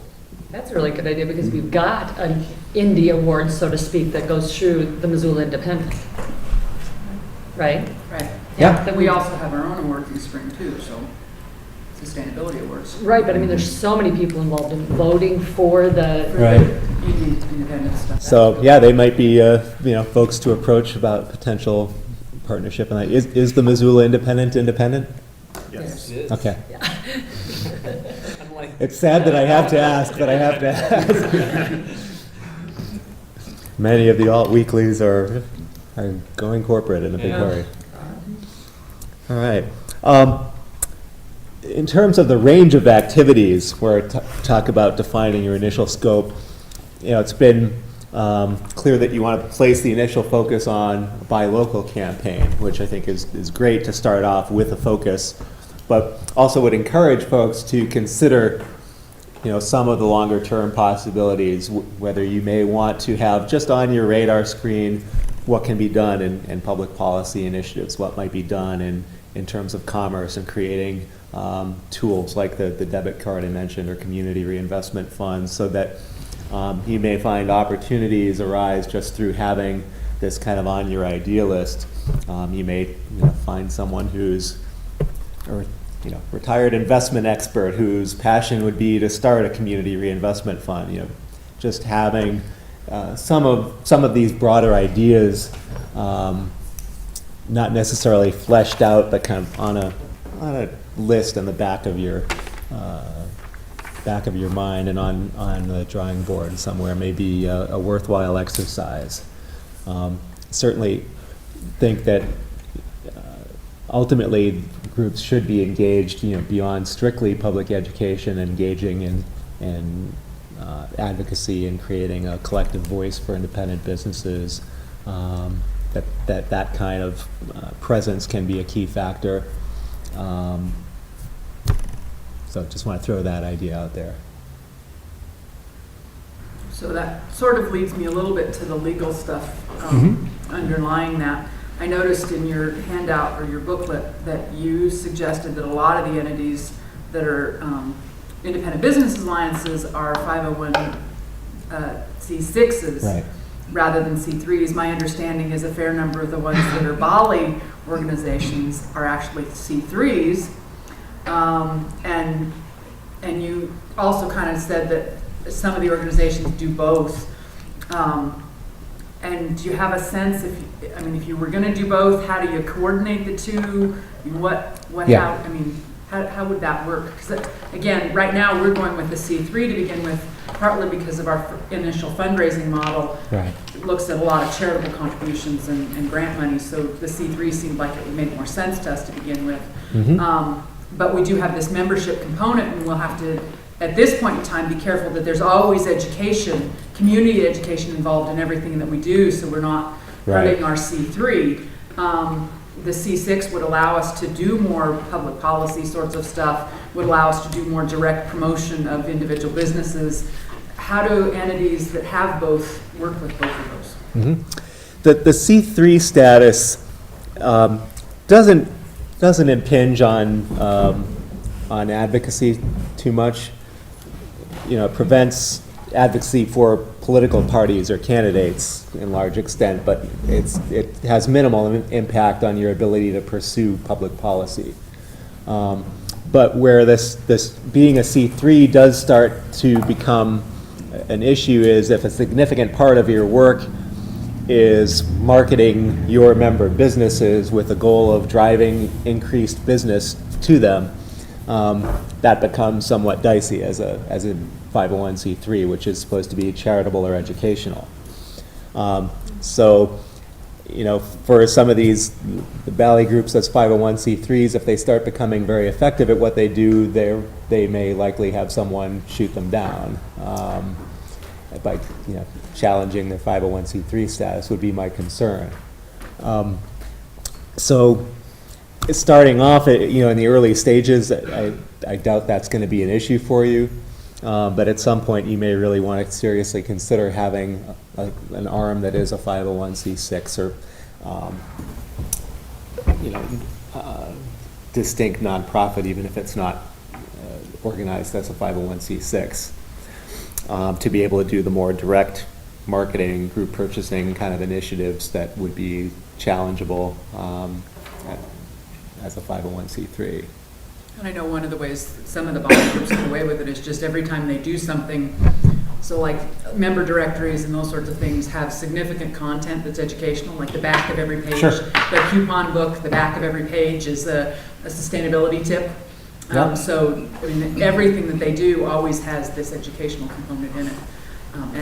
Again, with our larger focus on sustainability rather than just buy local, I mean, we have lots of opportunities to educate. Right. Because we have a whole bunch of things we're trying to educate about. Yeah, I don't want to exaggerate the level of concern. It's probably not likely to be a short-term problem at all. Longer term, it's something to keep in mind, though. If you start, you know, and when you start reaching a size and power where you're, you know, significantly influencing the local economy, you just be aware if there's someone who doesn't like what you're doing, that may create an opening for them. Oh, Yeah.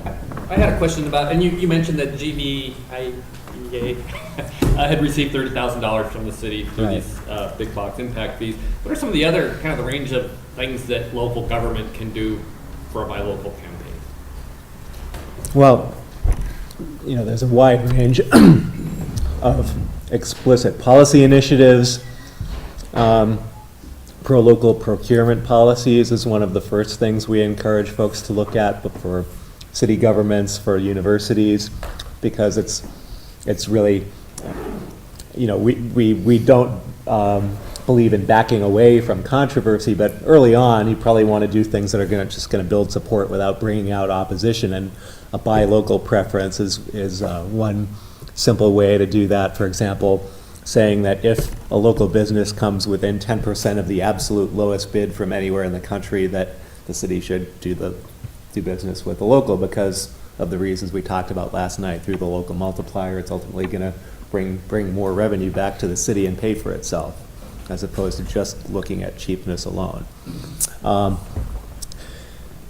there's, you know, I put up briefly that list on the screen. The New Rules Project website has extensive information on a wide range of local policy initiatives. So that's a place to go to explore that rather than trying to get into specifics today. Other things can be simply creating a position for a small business liaison to help identify emerging opportunities in Missoula, to help find out, you know, what needs are not being met in the community. What are people presently, you know, doing online, for example, that could be provided by a local business, and then how do we match a local entrepreneur to fill that opportunity?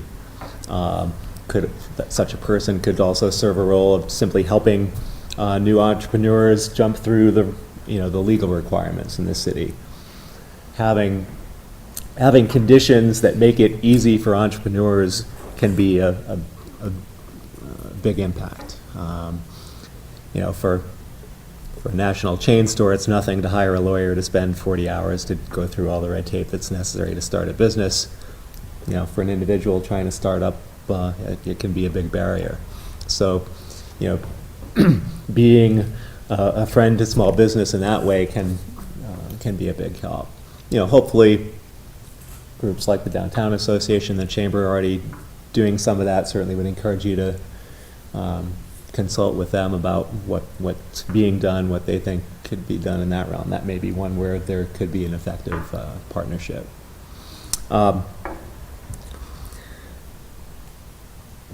So one other thing, in some communities, in the small day-to-day purchasing decisions, simply having policies to encourage folks, if they're going to go out and do $20 worth of photocopying, to do that at the locally owned business rather than the Kinko's, what have you. Just sitting down and talking with city officials and starting to figure out who the key people are and building those relationships is really the best advice I can offer, rather than saying, here are 5 different things to look at. Having those conversations is probably the place to start. Going back to the C6, C3 thing a little bit, it might be important for us to even adopt a resolution that states what the fundamental goal of the campaign is, and whether that's marketing for these businesses. That would probably be a problem, but it might help us in protecting the C3 if the board did adopt something that said this is the goal of the campaign. And my sense is that it's going to be educating, but I'm not sure. What would you, if you had to just, I know there's lots of things that this campaign does, but if you had to just kind of pick the short and dirty goal of the campaign, thoughts? Well, defining your goals as educational obviously is something advisable as a 501c3. At the same time, gaining and sustaining your membership may depend on them seeing that there's a benefit to them as businesses. So, there's no pat answer to that. And that's one of the reasons why, at some point in the future, you may find there's need to have a separate arm of an existing organization. But certainly for the time being, defining your goals in educational terms it is something I'd recommend. All right. So we already touched on identifying key people and businesses in the community who can add credibility to and visibility to the organization. I don't know that I have a useful role to serve in facilitating that. That's really something dependent on your local knowledge, so I'll probably skip by that unless anyone has anything they want to ask there. All right. Similarly, with identifying the necessary skills and services, already talked about a few, having folks with some knowledge of accounting, of graphic design, of marketing, of copywriting, a local bank, a copy shop, a local printer, web designer, web host. Think about all of the basic functions that your organization will need to start off, and amongst the early recruiting, certainly approaching those member businesses with perhaps possibilities of a sustaining membership level with an in-kind service arrangement would be something to explore. In looking at who are potentially key allies and potential antagonists, let's just hear from folks some of the ideas they have on that.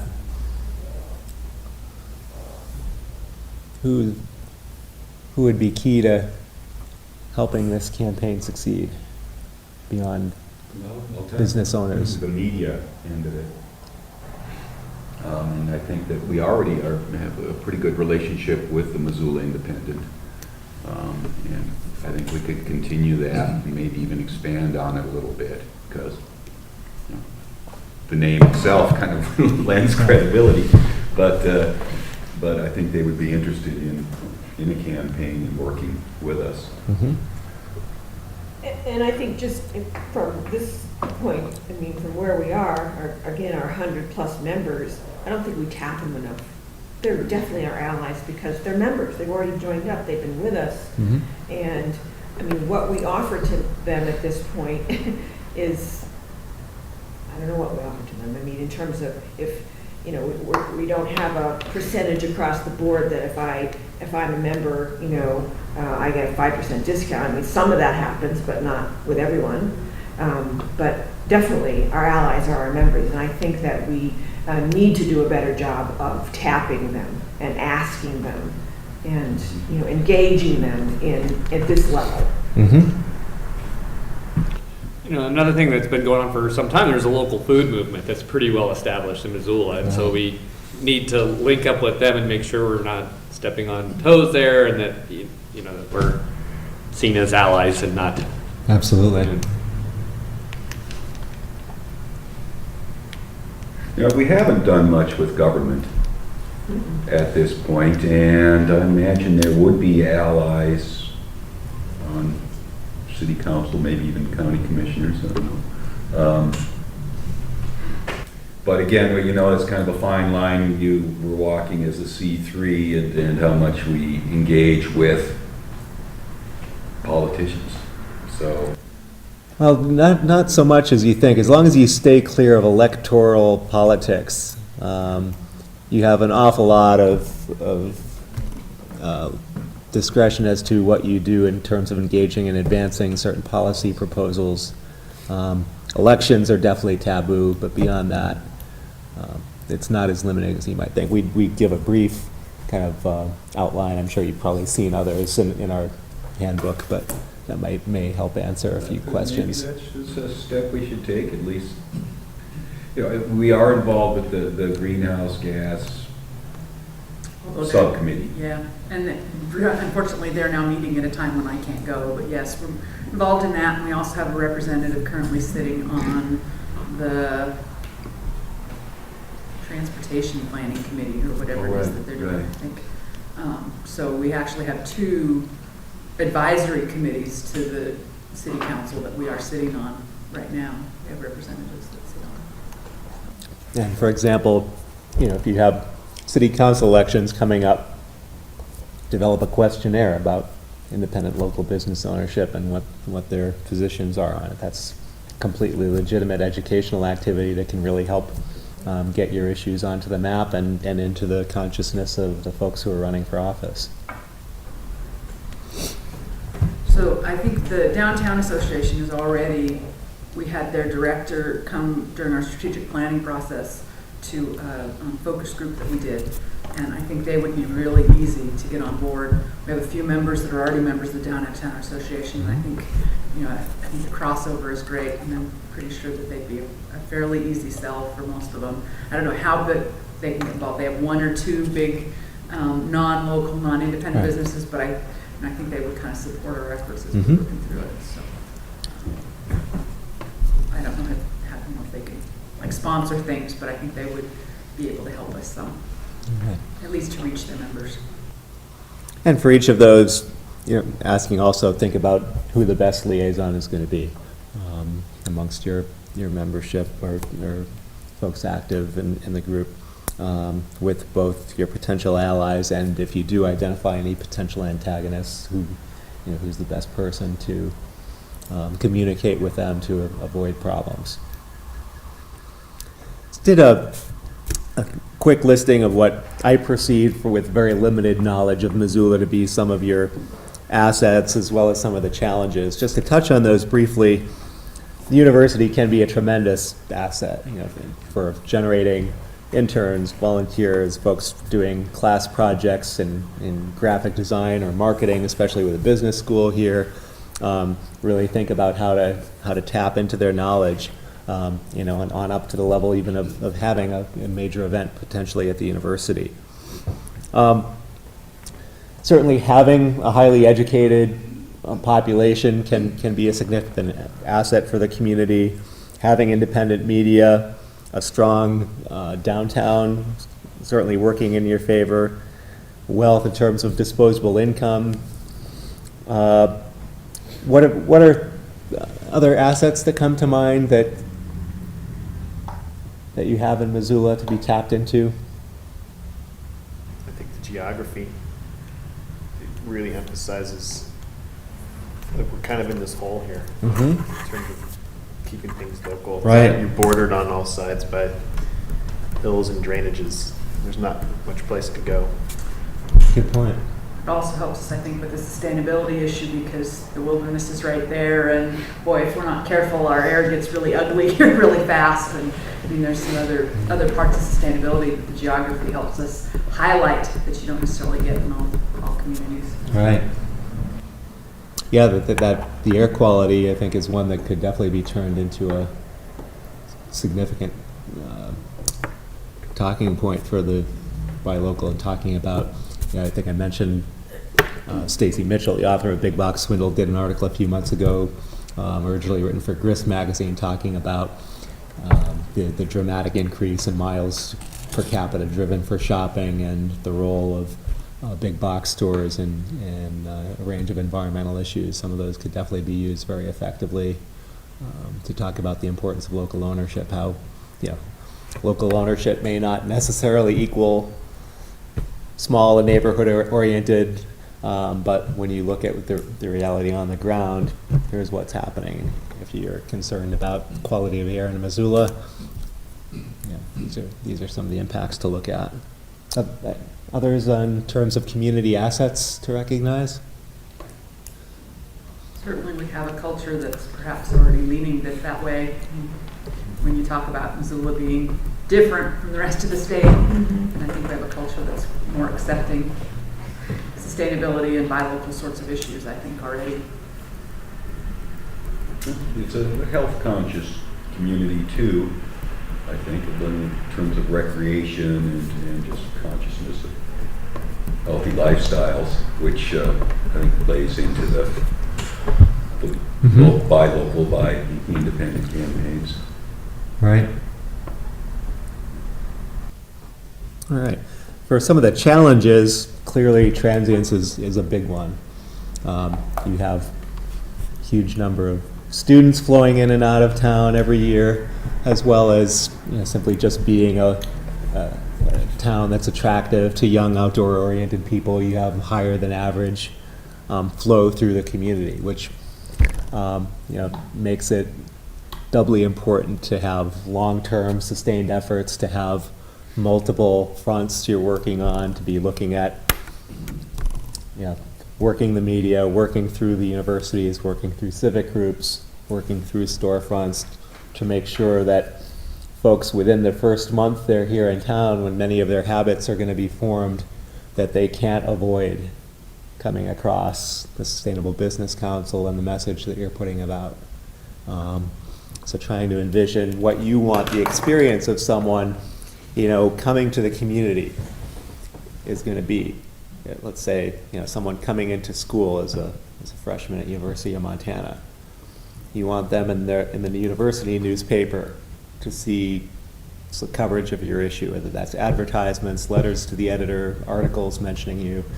You want, if they're, taking classes in environmental studies or business, to have exposure to, here's this local group that's engaged in these issues. You want them to see it on television. You want them to hear it on a PSA on the radio station.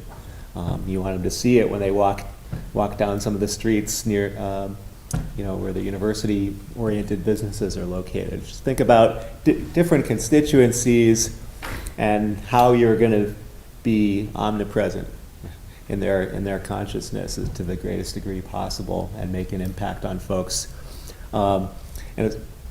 In terms of folks moving into the community, one of the things in Boulder we did also was basically making sure that we worked with local realtors, local lodging, so that our directories were likely to end up in people's hands very quickly upon moving to the community.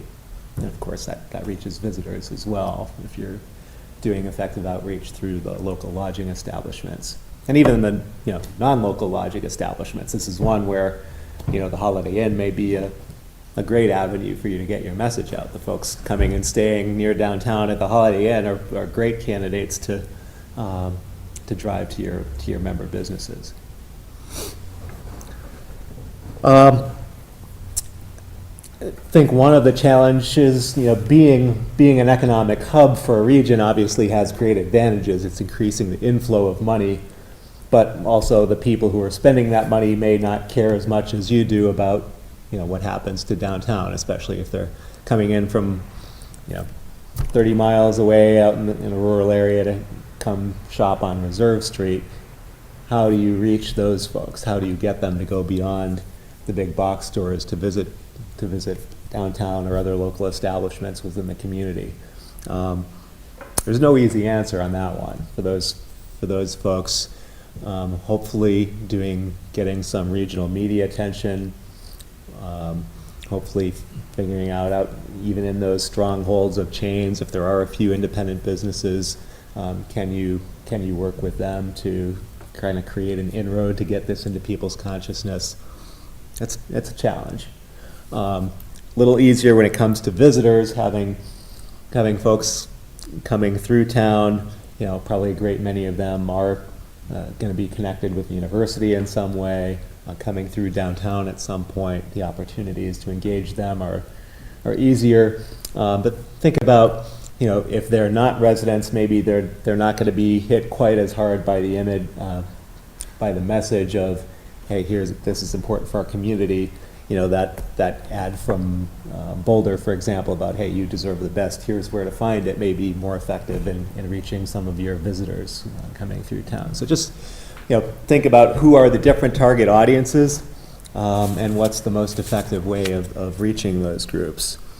Put wealth down as a challenge as well as an asset, because that does create some issue of people attempting to portray this as elitist, to put out the message as buy local. And in every community that's been successful in these campaigns, you start seeing a little bit of a backlash, and the folks affiliated with the Walmarts of the world saying, well, you're just elitists who don't recognize that some people can't afford to patronize independent businesses and can't go to boutiques and so forth.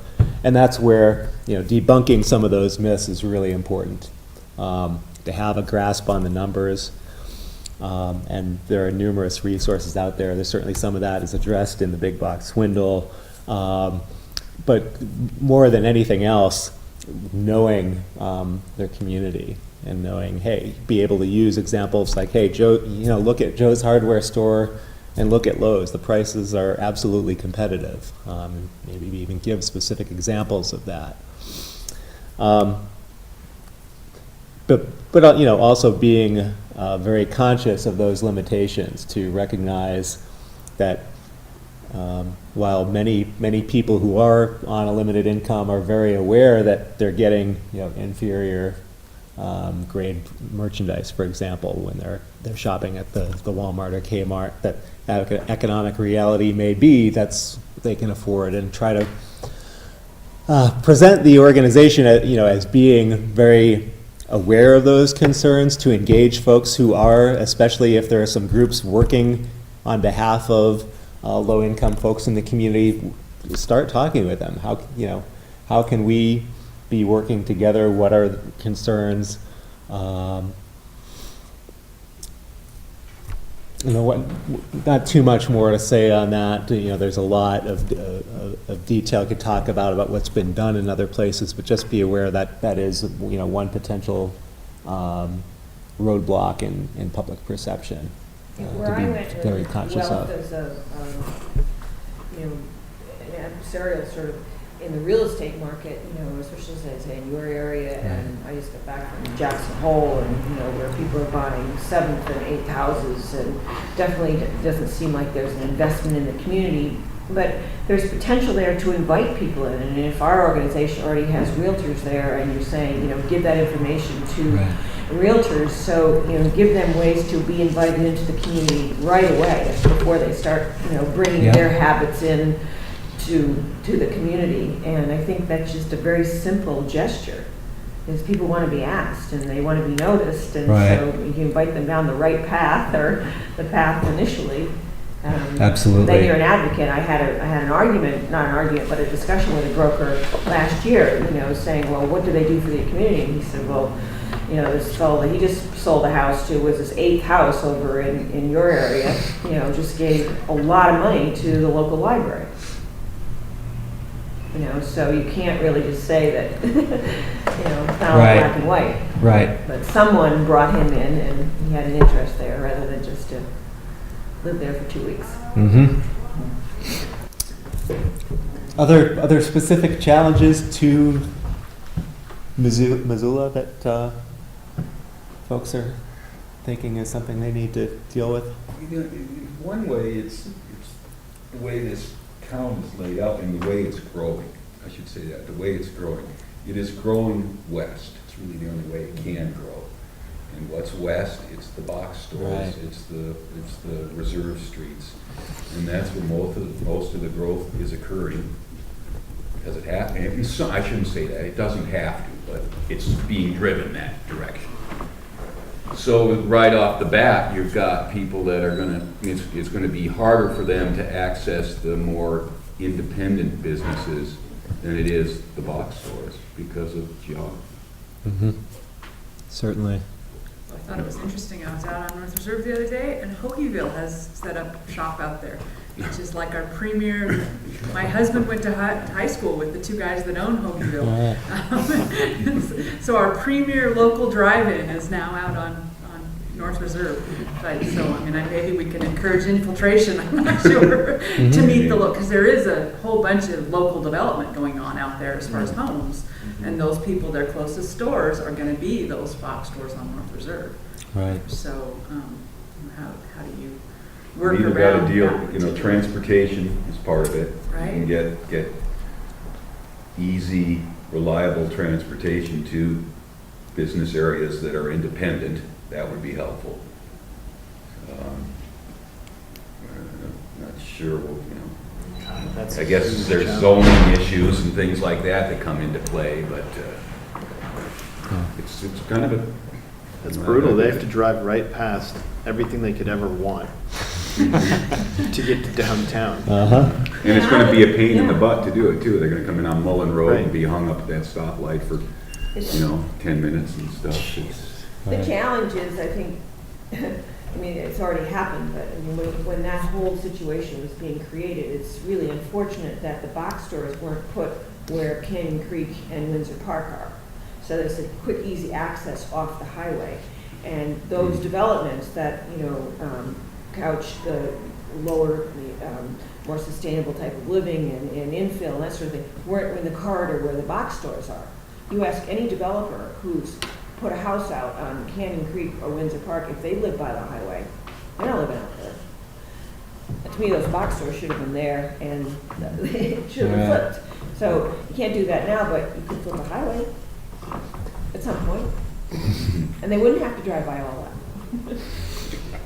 Anyway. You could engage just in I know there's zoning decisions being made There are. west of Reserve on a monthly basis right now. And most of it's residential, but if you could get some mixed commercial residential so that you have something like they're proposing out at the mill site. That's happening. That's a good point. How many folks have read your master plan? I'm reading it. It's been a while. It's been a while. Yeah. Do you know when it's next due for revision?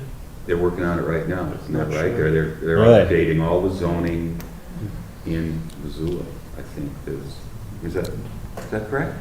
I haven't read it in years. I think Well, if they're that's the currently case- embarking on a big new growth study zoning development piece. If that's the case, want to very strongly encourage you to get as many people as you can engaged in that process and build into the master plan revision the broad principles that you're looking to build on. That, in a sense, is kind of to oversimplify a little bit the Constitution from which you're going to look to enact laws that encourage what you want to encourage. So it's a key opportunity, since in most communities that's only updated every 10 or 20 years. I think it's Take advantage of the ready. opportunity while it is under consideration. Okay. Where are we on time? So we're getting very close. Okay. We have maybe 5 minutes. Okay. So we already talked about, identifying your target audiences and thinking about what arguments are most effectively going to reach each of these target audiences, as well as thinking about, what mediums for college students. Obviously, it's going to be a different constituency than downtown business owners. We don't need to go into the details on that, but think through those elements. So in terms of determining easily achievable initial steps and timeline, I think we've covered a lot of some of what those initial steps could be. The straightforward, relatively inexpensive things: shopping bag inserts, taking the window decals you already have, getting them up in member businesses. They don't have to be big steps to start building awareness and getting more people aware of what you're doing, starting the momentum building.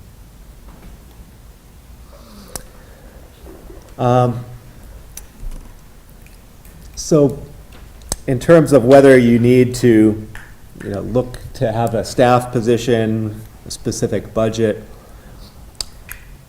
how are folks coming into this? Do they envision this being a staffed campaign in the near future, or is that way down the road? What are some of the initial thoughts on So that? our strategic plan right now says we need staff as an entity overall. Mhm. And the first staff position we chose would be, we'll call it an ED, but the primary responsibility work-wise will be for marketing and the Buy Local campaign, and then kind of coordinating the volunteers in the other areas. So that's our thought, is that hopefully sometime very soon, and I would prefer it happen before we have the kickoff on the Buy Local campaign, that we manage to fundraise enough to hire at least a part-time coordinator for Mm-hmm. the program. But do we not launch the Buy Local campaign if we don't have a staff person? So I think if there's volunteers willing to do it, and I think that's the issue is, it can't land on the same volunteers that we have now because they're already Burned out. overbooked. Yeah. So, and if we have some, business owners, some other members who want to step up and say, yes, I will do some of these things, I think that'd be great. But I don't think we can do it without more actual bodies Yeah. at this point. Yeah, I would agree with that. Yeah. All right. We already talked a lot about the different funding mechanisms, options for different sources. So I think that's fairly well covered. On the bullet points under don't overlook, are there any things that bring up additional questions or ideas that folks want to touch on? I imagine most of that's pretty self-explanatory.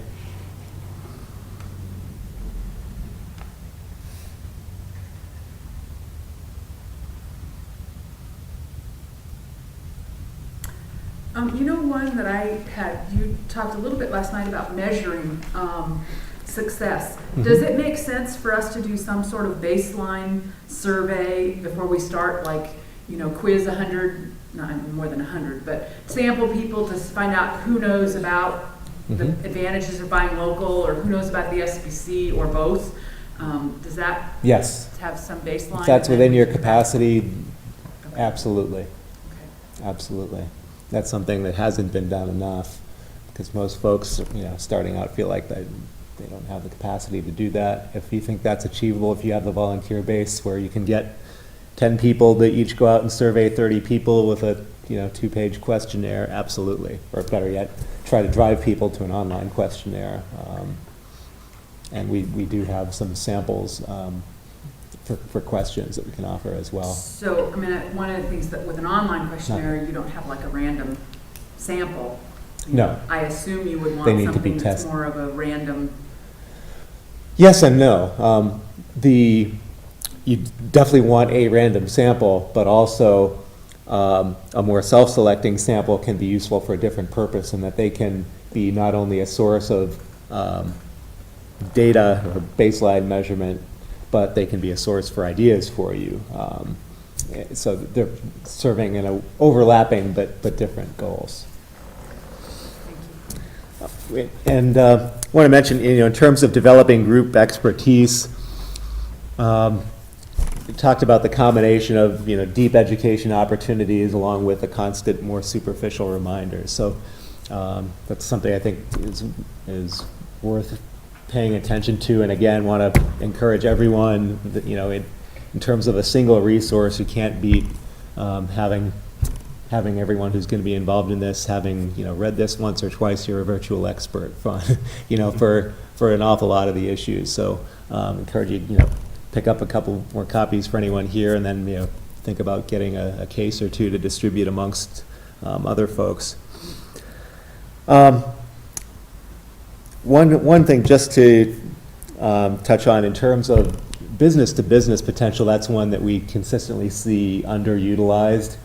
So while the focus may be on consumers out there in the community, by playing kind of a matchmaker role, talking to member businesses, ask where they're getting certain supplies. If you can find a way to partner one business with another, you're going to have at least one business in that partnership who's going to be a friend for life. If you find them another local business, it's going to become a regular customer there. So those are opportunities not to overlook for sure. So any other closing questions or comments to cover any additional ground? Is Bozeman launching a buy local, or where are they in that? Oh, they've had a buy local campaign going for about 2 years now. I would think that that's kind of a model that we might want to look at a little bit, is just because of similar geography, similar. Yeah, I showed a few examples last night. I think some things they've done very well, especially making people aware of the contributions of local businesses to community causes. The examples of the benches and the ball fields. I think that's one piece they've done especially well. That would be good to just kind of follow up on that, because it'd be good to learn from some. If they made any mistakes at all, it would be good to learn from them. Yep. And then the things that were successful, we should follow up on too. Yep.